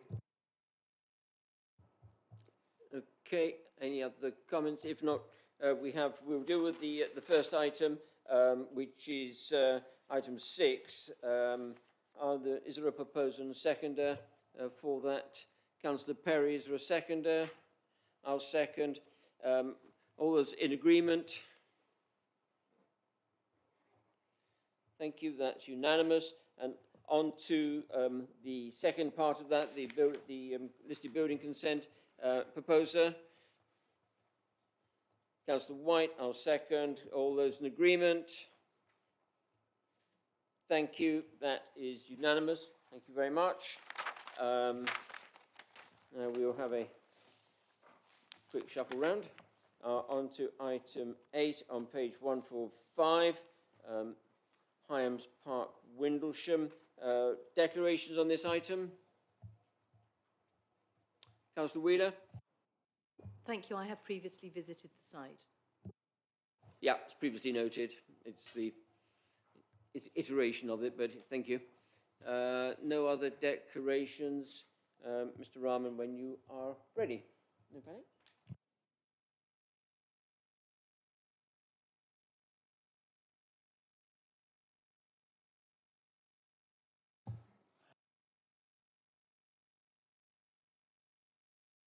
layout, appearance and landscaping in relation to Building 1 of the Gordon Murray Group redevelopment site approved at outline stage in February 2021. This part of the wider development site is situated off Highams Lane, where buildings 1 to 3 and the test track are to be located. Building 1 is positioned to the right-hand side, while works to Building 2 adjacent and the test track to the rear of Building 1 are almost complete. As works are being completed on Building 2 and the test track, the area shown in the photographs where the development would be sited is currently being used for construction parking. On the photo to the left, the test track is the grassed area to the background, whilst in the photo to the right, Building 2 is shown in the far left-hand side.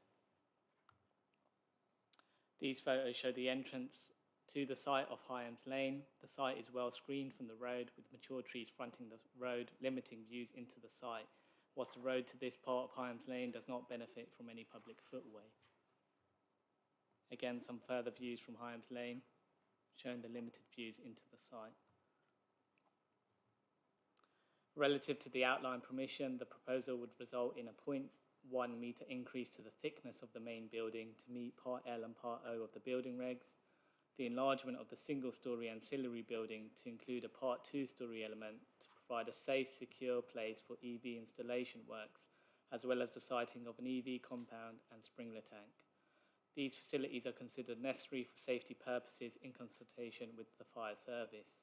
To facilitate the enlargement of the ancillary building, some areas of car parking would be relocated to the adjacent area of grassland, where the EV compound and sprinkler tank would also be positioned. The ancillary building would be located some 39 metres from the entrance of Highams Lane, thereby further limiting views towards this building. Internally, there would be some minor alterations to optimise the internal spaces. At roof level, there would be an increased level of roof plant and PV panels, whilst the position and angles of the roof lights would be altered, albeit the number of roof lights would not be increased. This slide provides a comparison of the outline permission drawings and the proposed. To the elevations, there would be minor alterations to the fenestration design. Again, the outline drawings are shown in red. Another view of the elevations with the outline in red. This slide shows the ancillary building floor and roof plans. As you can see, the 2-storey element would be limited to the area to the front of the building. The sedum roof would be extended across at single-storey level, whilst the first floor element would have a ballast roof. This slide shows the elevations of the ancillary building. Finally, an artist impression from the entrance of the site, showing the comparison between the outline permission and that proposed. No objections have been raised by any statutory consultees nor any neighbouring residents, and officers recommend a grant of permission subject to conditions including an updated schedule of external materials and fenestration, including roof lights, and soft landscaping detail in respect of planting. Thank you. Thank you very much. Councillor Wheeler. Thank you, Chair. I am very concerned about the soft landscaping, and I feel that we should be a little bit stronger in terms of the condition, in that that's soft landscaping. When you actually look at it, this is a little bit disingenuous as to how it would actually appear. The buildings are very forward. They are removing, it's very difficult to see because it's quite a long away thing. It's not easy to hone in on, and I don't know if you can zoom in at all. But whereas in the outline application, there is planting in front of the vehicle, in front of the building, and a softening of that building. In the revised and proposed application, that planting in front of the building has been removed.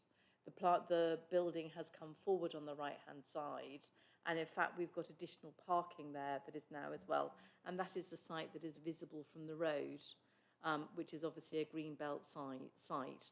So however we want to word the conditioning, I do feel that we do need to specify as a committee that the soft landscaping should be between basically the building and the road in order to soften the impact of the commercial building within the green belt.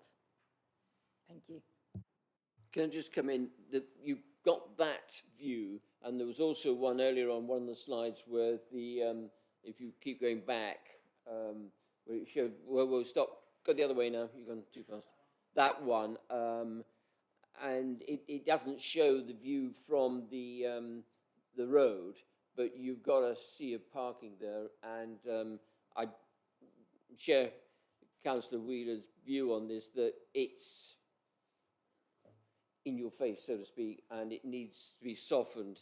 And I question whether there could be, some of the car parking at the front could be moved to give a softer landscaping front. Now, whether it's trees or whether it's bushes, I wouldn't, that's detail, but I just think it's just too much right in front of you. You've got a sea of cars, and then you've got the building there. I mean, in terms of the position of this building, as I said earlier, it's 39 metres from Highams Lane, so that provides some sort of mitigation. And there's the mature tree frontage on Highams Lane to, again, limit views into the site. We can update the condition to make it stronger worded to include some planting in front of the building, and as well as add an informative as well to specify that. The condition requires further planting detail anyway, so that can be... What is the height? So you've got 39 metres on the base of the triangle, if you like. What is the height of the building?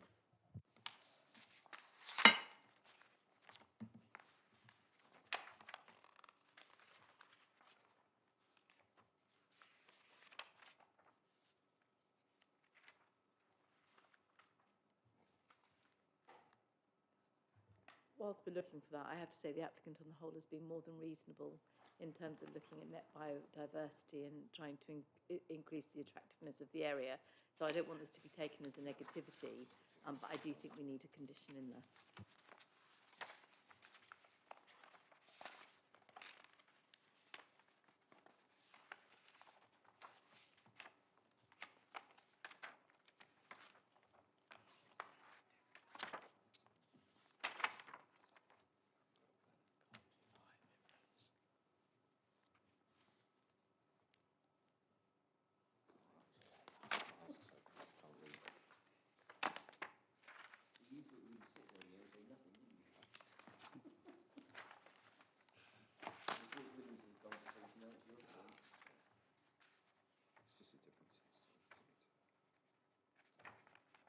I think we might need to leave it that there is an informative along the lines that was suggested. Sorry, if I could come in, Chair. If it could be a condition rather than informative, and the reasoning for the condition is to ensure that the street scene from Highams Lane is not adversely impacted by having a greater presence of built form within the green belt. Because from previous experience where we haven't been explicit in that, when it's gone to reserve matters, although, you know, a hedgerow rather than a fence has been specified, that sort of thing, officers have lost the meaning behind that, and in fact applications have been allowed to go ahead which have been detrimental in the long run. If we could just agree to precise wording with the Chair and Vice Chair after the committee, that would be great. Thank you. Yeah, I think that, if everybody's happy with that, we'll do that. Thank you. Any other comments on this item? No. We have an officer recommendation, which will be slightly amended, subject to wording after the meeting, if we are allowed to do that within the guidelines, aren't we? It's not a condition, it's a... Sorry, just to specify, I believe it's the wording of the Chair, the Vice Chair, and the members of that particular ward. Yes, of course, automatically, the ward members. Mr. Scott would have been on top of us on that one straight away. Yes, he's nodding. That's why we're so pleased to have him back. He won't let us get away with anything. Proposal and seconder, please. Councillor Perry, second, somebody? Somebody? No, I will. All those in agreement? That's unanimous. Thank you very much indeed. Thank you, Mr. Rahman. Now on to, where are we now? Item number 9 on page 208. Compton Place, Surrey Avenue, Camberley. Declarations on this one? No. And it's back to Ms. Turney. Thank you. When you're ready.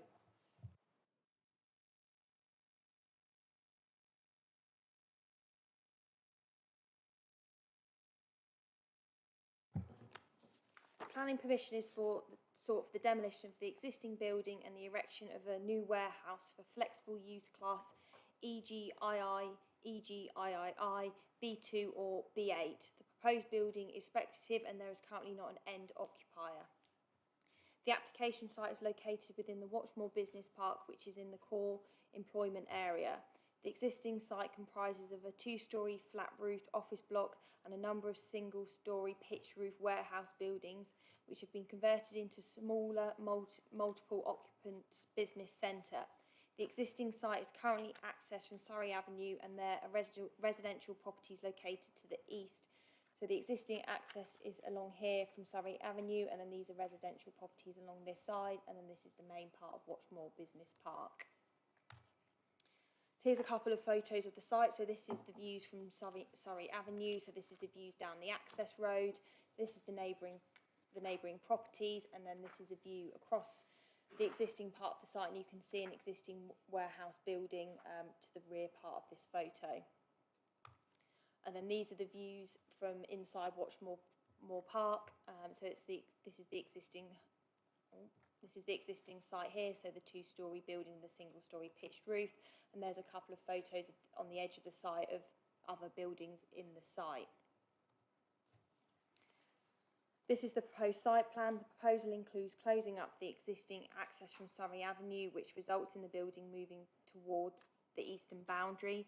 The site would be accessed from Watchmore Park and provide parking and a lorry loading bay to the front. The existing buildings are poorly configured, not meeting modern occupier requirements, and due to the location within the employment area, the principle of development is acceptable. And here's some of the proposed elevations of the building.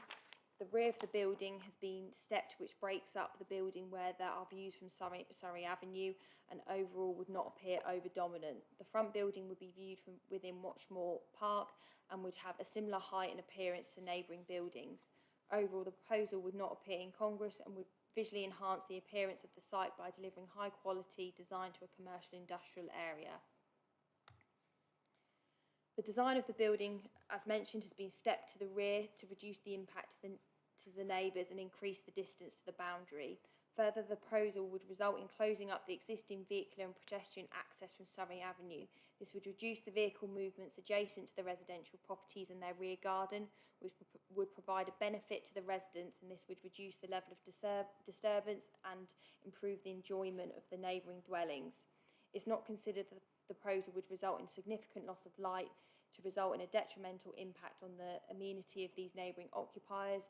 Further, there are secondary windows in the neighbour's rear elevation.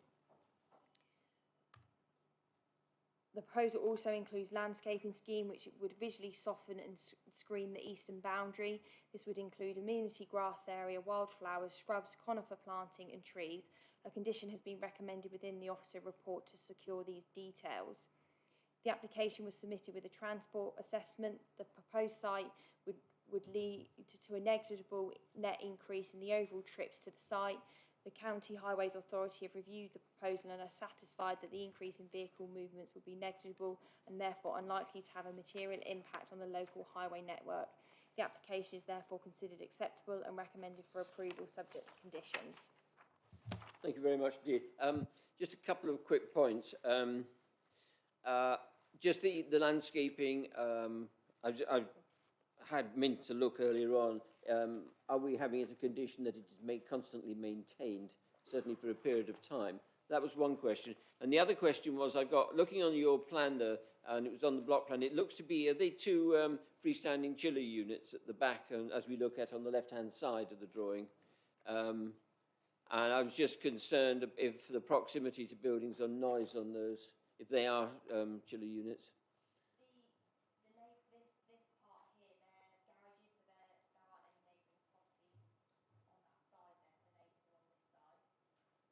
Yeah, if you bring your, well, are they chiller units, the 2 black dots?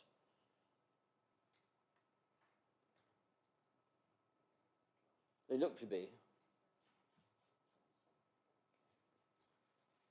My only point is if noise emission is covered, because if they're close proximity, I'm not quite sure what the building to the left of the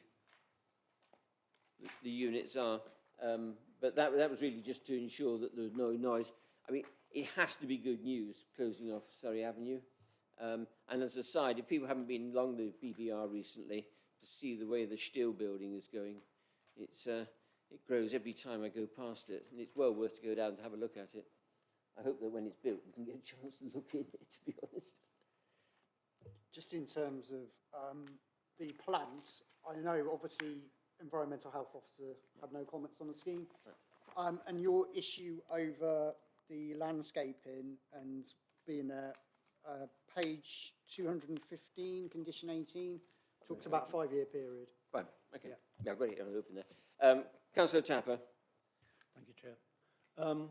Can the officer please clarify for me whether the current access to this property from Surrey Avenue will be completely blocked, or whether the possibility of entering onto this property from that former entrance will be retained, for instance, for the purposes of providing access for fire brigade to tackle a fire occurring at the back of the property. Has the advice of the fire service been sought on this matter, and have they asked whether or not a possibility of access can be retained?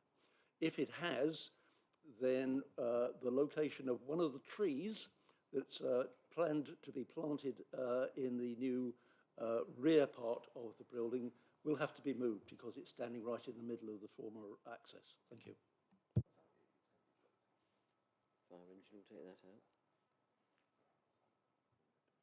Yeah, so the access will be permanently blocked up, but it'll be right up onto the edge of the boundary, so you'll still have the access. So that this access part here will be remain open. It'll be on their boundary where it'll be accessed, and then they'd still need to comply with the building regulations in terms of fire safety as well.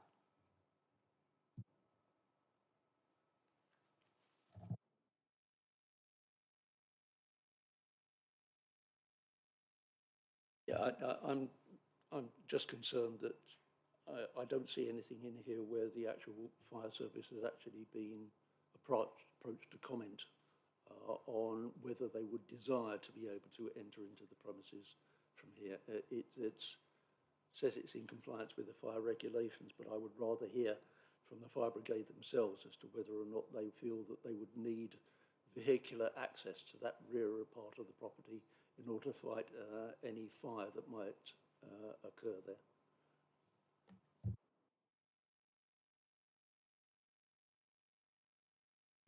I mean, certainly in terms of the fire issue, we could certainly put an informative down the act to remind the applicant to check with fire legislation to make sure they tick the boxes there. I don't think there's anything from a planning reason why we would feel that we would need to consult them in that respect. But Graham's point, as I understand it, is that under the landscaping, where you've got that, it's public highway coming in there, if it gives an alternative access to the fire brigade, and if that happens, there's a tree right in the way of that access, and reference should be positioning of that tree or landscaping in the event, unlikely, no doubt, but at some stage in the future, access is needed through that point. Correct? Thank you, Chair. Yes, that's my point exactly, that that tree would inhibit the ability to actually enter into the rear of the property to fight a fire there. It needs to be moved. Thank you. I mean, I can't speak any more on behalf of them. So they've been informative on that basis. Thank you. Any other comments? If not, we have an officer recommendation. I saw Councillor Wheeler getting ready. I was going to say, thank you, Chair. Just before we move to close the meeting, I'd like to... we have another item yet on... thank you. So is a proposal and a seconder, please? Come on. Councillor Tapper, seconder. Councillor Barnett. Thank you, Peter. All those in agreement? That's unanimous. Thank you very much. On to the next item on page 229. Yeah, it is item 10. Unit 9, Stanhope Road, Camberley. Declarations? No. Mr. Rahman, whenever you're ready. Thank you. Thank you, Chair. This application relates to the demolition of the existing two-storey building and construction of a three-storey building to facilitate a change of use from B1C use to a sui generis use comprising of a car mechanic and body workshop area, showroom and sales suite, office space and an internal car park. The applicant provides a specialist vintage car refurbishment service for high-end private clients, including being the world's oldest specialist in Rolls-Royce and Bentley cars. The site will act as a one-stop shop for MOT service needs, as well as restoration projects and sales of classic cars.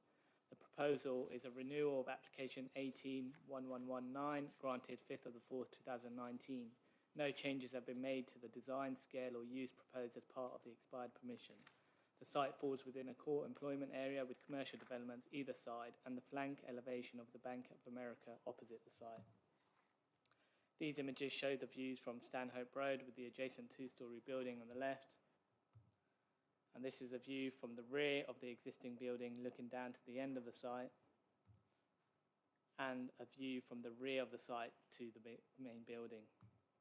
At ground floor level would be a sales and office space to the front and workshop area towards the rear, whilst across ground and first floor level there would also be further office and workshop space. At second floor level there would be an internal car park, whilst at roof level there are proposed PV panels. This shows the front and rear elevations and the flank elevations. Finally, this is the street elevation. No objections have been raised by any statutory consultees nor any neighbouring residents. Officers recommend the grant of permission subject to conditions. Thank you. Thank you very much. Members? Quite straightforward. Is there a proposal and a seconder, please? Councillor Wheeler, Councillor White, all those in agreement? Thank you, members. That is unanimous.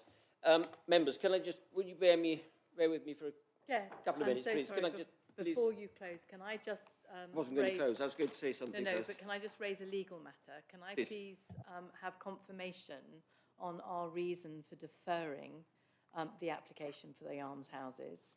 Because I understand as a committee that we have to have a reason for deferral, be that for additional information. Because my understanding is that your reason for deferral was to give them time to enter into additional conversations with Natural England or other bodies, and they had expressed a clear intention that that was not something they wished to do. So if I could have just our legal position, please, on our reason for deferral, and a clarification as to the validity of that. Yeah, I propose the deferral on the basis that the advice given by officers and the report on the officers and Natural England, it is the applicant's decision not to pursue further, but I wanted to give them the further opportunity to speak with Natural England, given the advice and the comments that were made in this chamber at that time, in the course of the discussion, for them to almost avoid a decision whereby they could lose potentially application, as was evidenced by the fact that the deferral was split 50-50. I personally was very keen on the idea, but I have to take advice from the officers and the information put forward by Mr. Partington on the position that we will be putting this council in the grant of if we granted that application, was not one that I felt was appropriate for us to do. Councillor Wheeler. If I can have the legal position on that, please, because my understanding is that we can only go for a deferral if we are, as a committee, requesting additional information. That was not, to my understanding, the reason for your deferral. The reason for your deferral was to allow the applicant to take out additional consultation, and that was something that they very clearly had said and stated and reiterated while they were sitting in this chamber was not something that they wanted to do. So if I could have clarity, please, on the legal position in that respect, then I would be very grateful. And if we haven't got absolute clarity on that position, I strongly suggest that we should retake the vote. Thank you. I can't give you absolute clarity. I am not aware of anything that says a deferral has to be on that basis, and it was voted for by members. So, as far as I'm concerned, the decision was made. Might I ask that we check the legal position within our constitution?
Please also do bear in mind that my understanding is that if we haven't done it in accordance with our constitution, or if it's open to challenge, we would be open to any legal costs, presumably that the applicant would wish to apply.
So the Constitution sets out two options, one for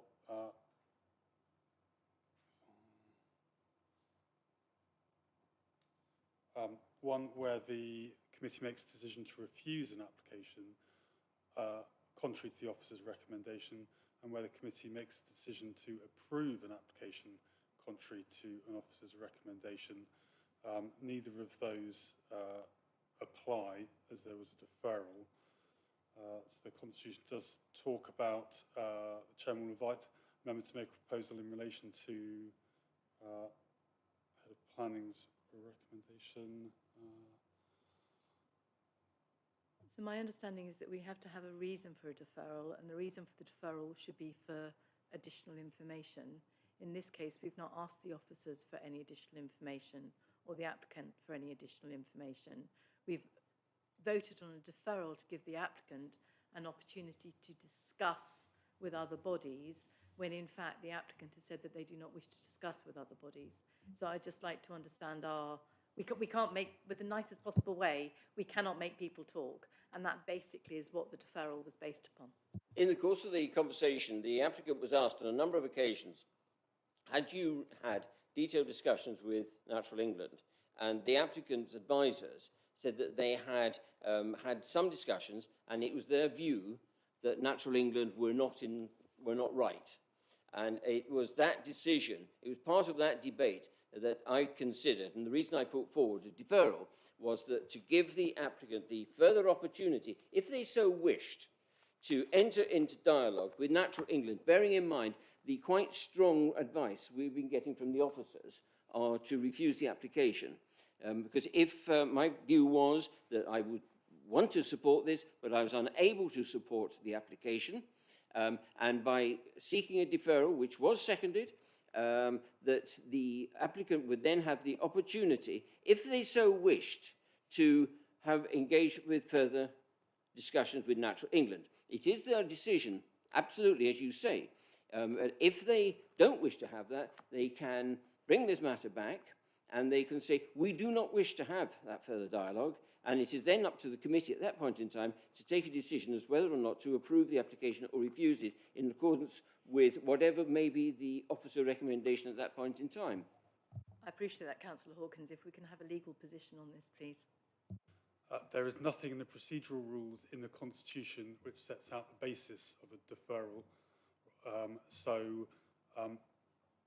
There is no missed step here in terms of the decision to defer. My understanding is that within the Constitution it does say that we must have a reason for the deferral, and the reason for the deferral normally is in pursuit of additional information. So a site visit, additional information from the applicant, additional information from one of the consultees. Which part of the Constitution can you refer to that to to enable us to refer that back? Because we are getting advice from the legal officer and from democratic services. So if you have a contribute, can we have that, please? If they are absolutely saying that in their opinion we are within, that we are within our legal rights and that we have had a valid reason for a deferral. So 2 points. Firstly and foremostly, if we don't have to give a reason for deferral, then we need to look at that, or whoever is re-elected next time needs to look at that in the next term. But my understanding is that the reason for the referral has to be based on additional information. Hence the fact very often we will defer in order to have a site visit. I am going to have to find it. So you're going to, I probably will find it, or you will find it as quickly as I do, Eddie.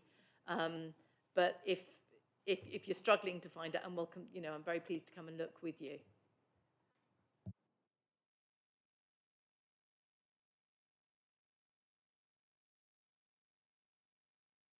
I would have to look online, and I think our IT policy says that I'm not allowed to refer to something online in order to inform a planning decision during the course of the planning meeting. So I don't want to breach any regulations.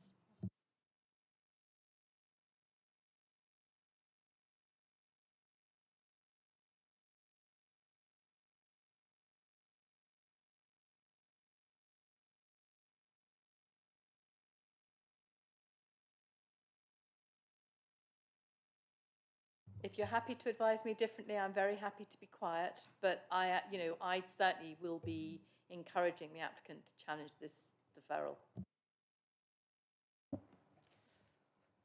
The deferral has been made to enable the applicant to provide further information. If the applicant chooses not to do it, that is up to the applicant, not up to one of the members of this committee. It was made in order to give the applicant the opportunity to. We did not ask the applicant for any additional information. We encouraged the applicant to enter into further debate, which they can't afford to do. It's a very tight budget that they're working on. We didn't discuss the budgetary situation of the applicant in any detail.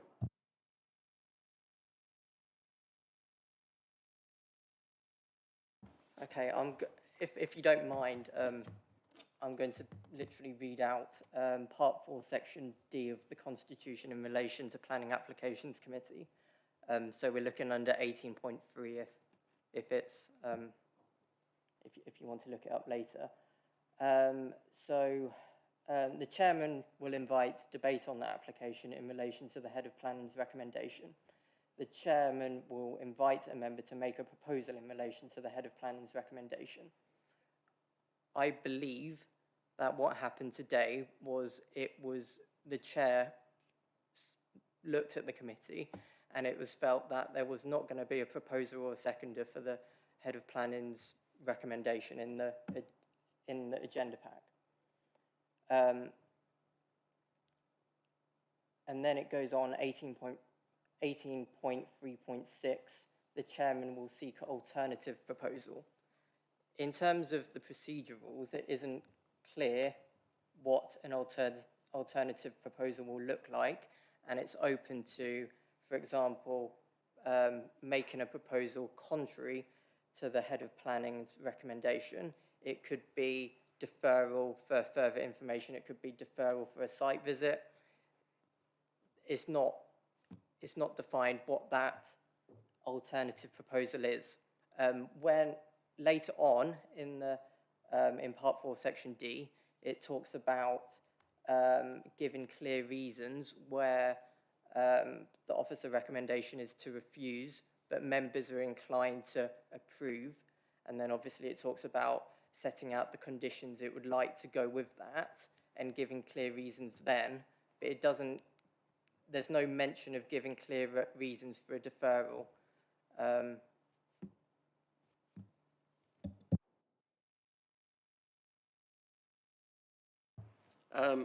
Graham first. Thank you, Chair. So we know there's nothing further coming from the applicant because they think they're right. The only further information that might come forward is possibly from the officers on past case history and potential devastating effect of allowing building within 400 metres of the SPA, which will infect Windlesham, Chobham developers, as the officer said, will be queuing up. So if there's any more examples of this type of appeal being made to support the one we can see, that's the only further information I can see coming from anywhere. In the scenario tonight, if members voted to approve the planning application, as a planning officer, I will still be advising you don't have all the information for you to approve this application because you still don't have a legal agreement for the mechanism to control the site being in perpetuity. So that's the Greenbelt issue. Neither do you have a legal agreement in place to control the SBA issues. You would need a legal agreement in place. It's not enough to rely on the clauses which have been provided by the Armed Houses Association and the charity. That does not work. In planning terms, you would still need the mechanism in place. And I'm sorry, but a condition would not be enough. You would have to have more information. You would have to understand the full mechanism and that full information for you to be able to make an informed decision. So as an officer, I would still have been advising, if you'd gone down that scenario, that you need to consider the legal agreement situation. We have approved applications before, which have been subject to the Section 106 legal agreement being approved. So with all due respect, that one doesn't stand. My understanding for a deferral is that applications deferred either for a site visit or if the planning authority feels that it needs more information. We've not had any advice from our officers that we required or needed any more information, and we've not requested a site visit. So our reasons for deferral, from my understanding, are not valid. In terms of the legal agreement, all of us have sat in this planning application long enough to know that we can agree, subject to the appropriate legal agreement being decided. We've had that in this chamber a number of times. And in terms of the reason for overturning it, we do feel that there are very special circumstances.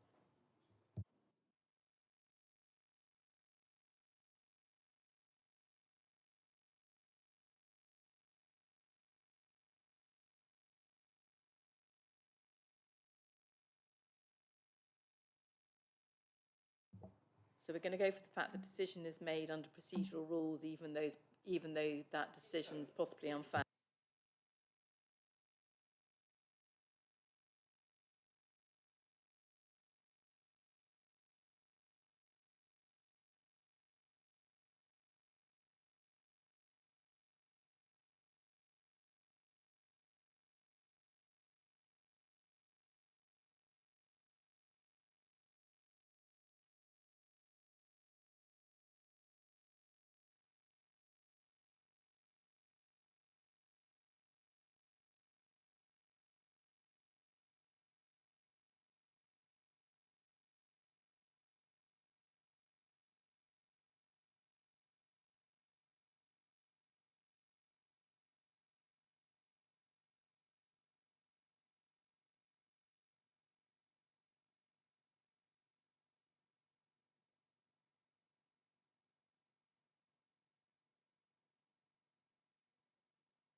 Right, how's about this? We add into the reasons that, based on the comments by the 2 ward members relating to the road, can I finish, please? It is a committee decision that there is a site visit. It is deferred for a site visit because of the comments relating to the proximity of the SPA. That's one option. Or alternatively, we relook at, I'm not sure if we can legally take a second vote on this on a slightly, if we revisit part of the report and the officer recommendation. We didn't vote on the officer recommendation, which is your point. And then we could vote on that officer recommendation because it was deferred. We never voted on the recommendation. My point is that we have, in this committee, decided on deferral, which is not constitutionally correct. Which you are challenging, and therefore you want a vote on the officer recommendation. Yes? I'm not saying that. I'm asking for a clarification on the legal position. The officers have given our opinion. It is in accordance with the Constitution.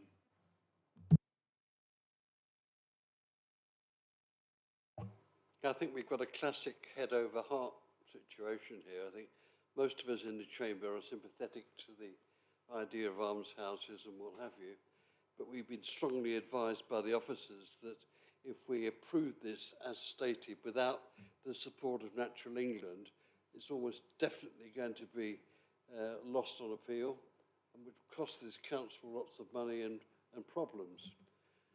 The reason the deferral was supported, certainly by me, was that we wanted to recognise that fact and allow the situation to develop a little bit further so it would make it more likely to be favourable long term, and by allowing the applicant to get together with Natural England, maybe with a bit of support from us, to improve their position so that when we came back we would be in a much stronger, or they would be in a much stronger position to defend any challenge in the future.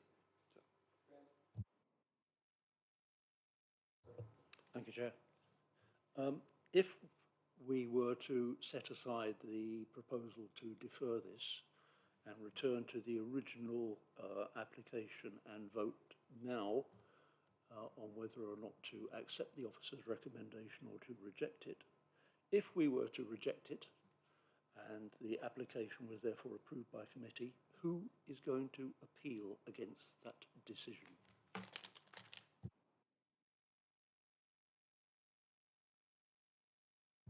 But Councillor Wheeler doesn't want us to go back and visit the officer recommendation and vote on that. That's what I've said is I'm challenging, I'm asking for the legal position. My understanding is that we can only defer if we want additional information. In terms of who's going to appeal, I think it's an excellent point. That's twice in one evening after 4 years, and 3 times in total. Yes, I know. So, you know, it is unlikely that we will lose this on appeal because I cannot think that anyone would appeal. You know, Natural England are so desperate for money that they will not have a conversation with the applicant, even though it's a charitable applicant, without having money to do so. So, you know, I doubt very much that they would be going to appeal. The officers have given a legal view, as they've stated, that we are within our rights. I have asked the question, do we go back and revisit, as we did not vote on the officer recommendation, and vote on that recommendation? What I'll add from the Constitution point and the Constitution side is everything was followed in respect to Part 4, Section D of the Constitution. The only element, which I guess is ever so slightly in doubt, is it was inferred from how the committee debated the application that there was not going to be a proposer and a seconder for the officer recommendation to refuse. Whether or not we want to look for that, I don't know. And at that point, when it was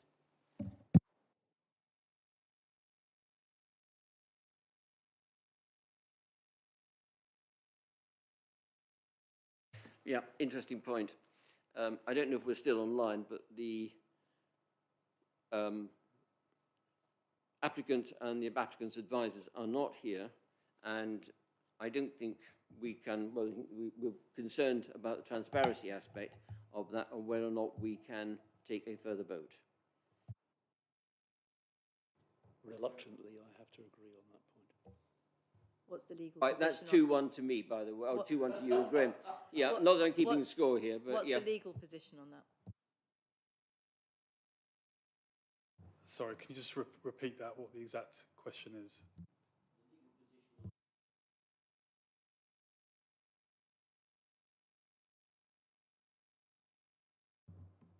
Procedurally, there is, as far as I'm aware, there's nothing in there to say because they're not here that has any bearing on it. But there may be obviously a public perception issue.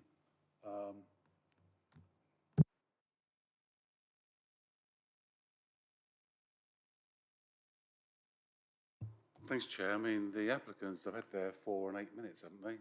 So they wouldn't get any more. On a resubmission, yes. They would, because it would be, they can come back, I believe. Yes? Yes. They can come back and then they can represent their case and they can represent further discussions with the officers on this and any discussions they have or haven't had with Natural England, and the committee at that time can then make a decision. I was thinking about tonight. If you're considering going to have another vote, I mean, the applicant's not being here, but they wouldn't take any further part in it, would they? Because they've already spoken. No, but it would be in front of them. It would be whilst they were here. And I think it's a very fair point that they were here, they presented to us, and for us to make one decision, whether or not some members of the committee didn't like it or not, for us then to make a decision when they're not here is actually not very transparent, even if we're still online. I don't know if we're online. We are, but I think it is wrong to do that. And a deferral by itself is not a decision. It's putting it to the later committee. So the decision is still out there. So that vote is still there. So the applicants heard all the conversations tonight. They can see the officers' concerns. They've heard all the discussions from the councillors as well. It's, that's their opportunity to take that away and take that on board or not take it on board. That's their opportunity. So I think that should stand. Right. An interesting point. Can I just say before we close up, that's the end of 11 years for me. Final hurrah. Thank you, councillors. I actually take it, it may not seem like it at times, it'd be a privilege to be your chairman. I think as a committee, members have executed their duties with skill, diligence and enthusiasm. There's been some challenging moments just now. We've also had I thought back and we had a chamber full of flag-waving children on the football club. That wasn't it, Val? Yeah, the football club.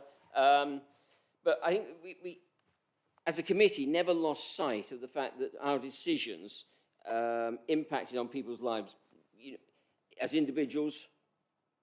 But our decisions do impact. But the impact on decisions, individual streets, communities, beyond. I would say we didn't get everything right, but we got most of it right. We weren't that bad. There was a lot we did right. And so I give my thanks to past and present, all the staff that we don't see who work behind the scenes. The many levels of planning, because it's not just the officers here. There's land charges, there's the land charges team, environmental services, tree officer, Alistair was here, green space, the local plan team, which was mentioned, the enforcement team, legal officers, and most of all the members. I think it's fair.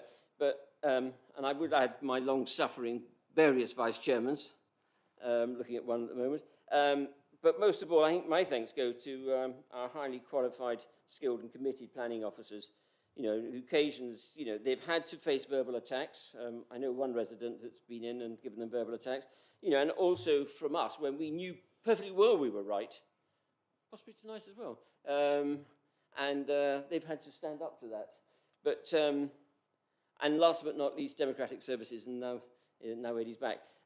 So those aren't here. Can you please pass on my thanks and appreciation to everybody?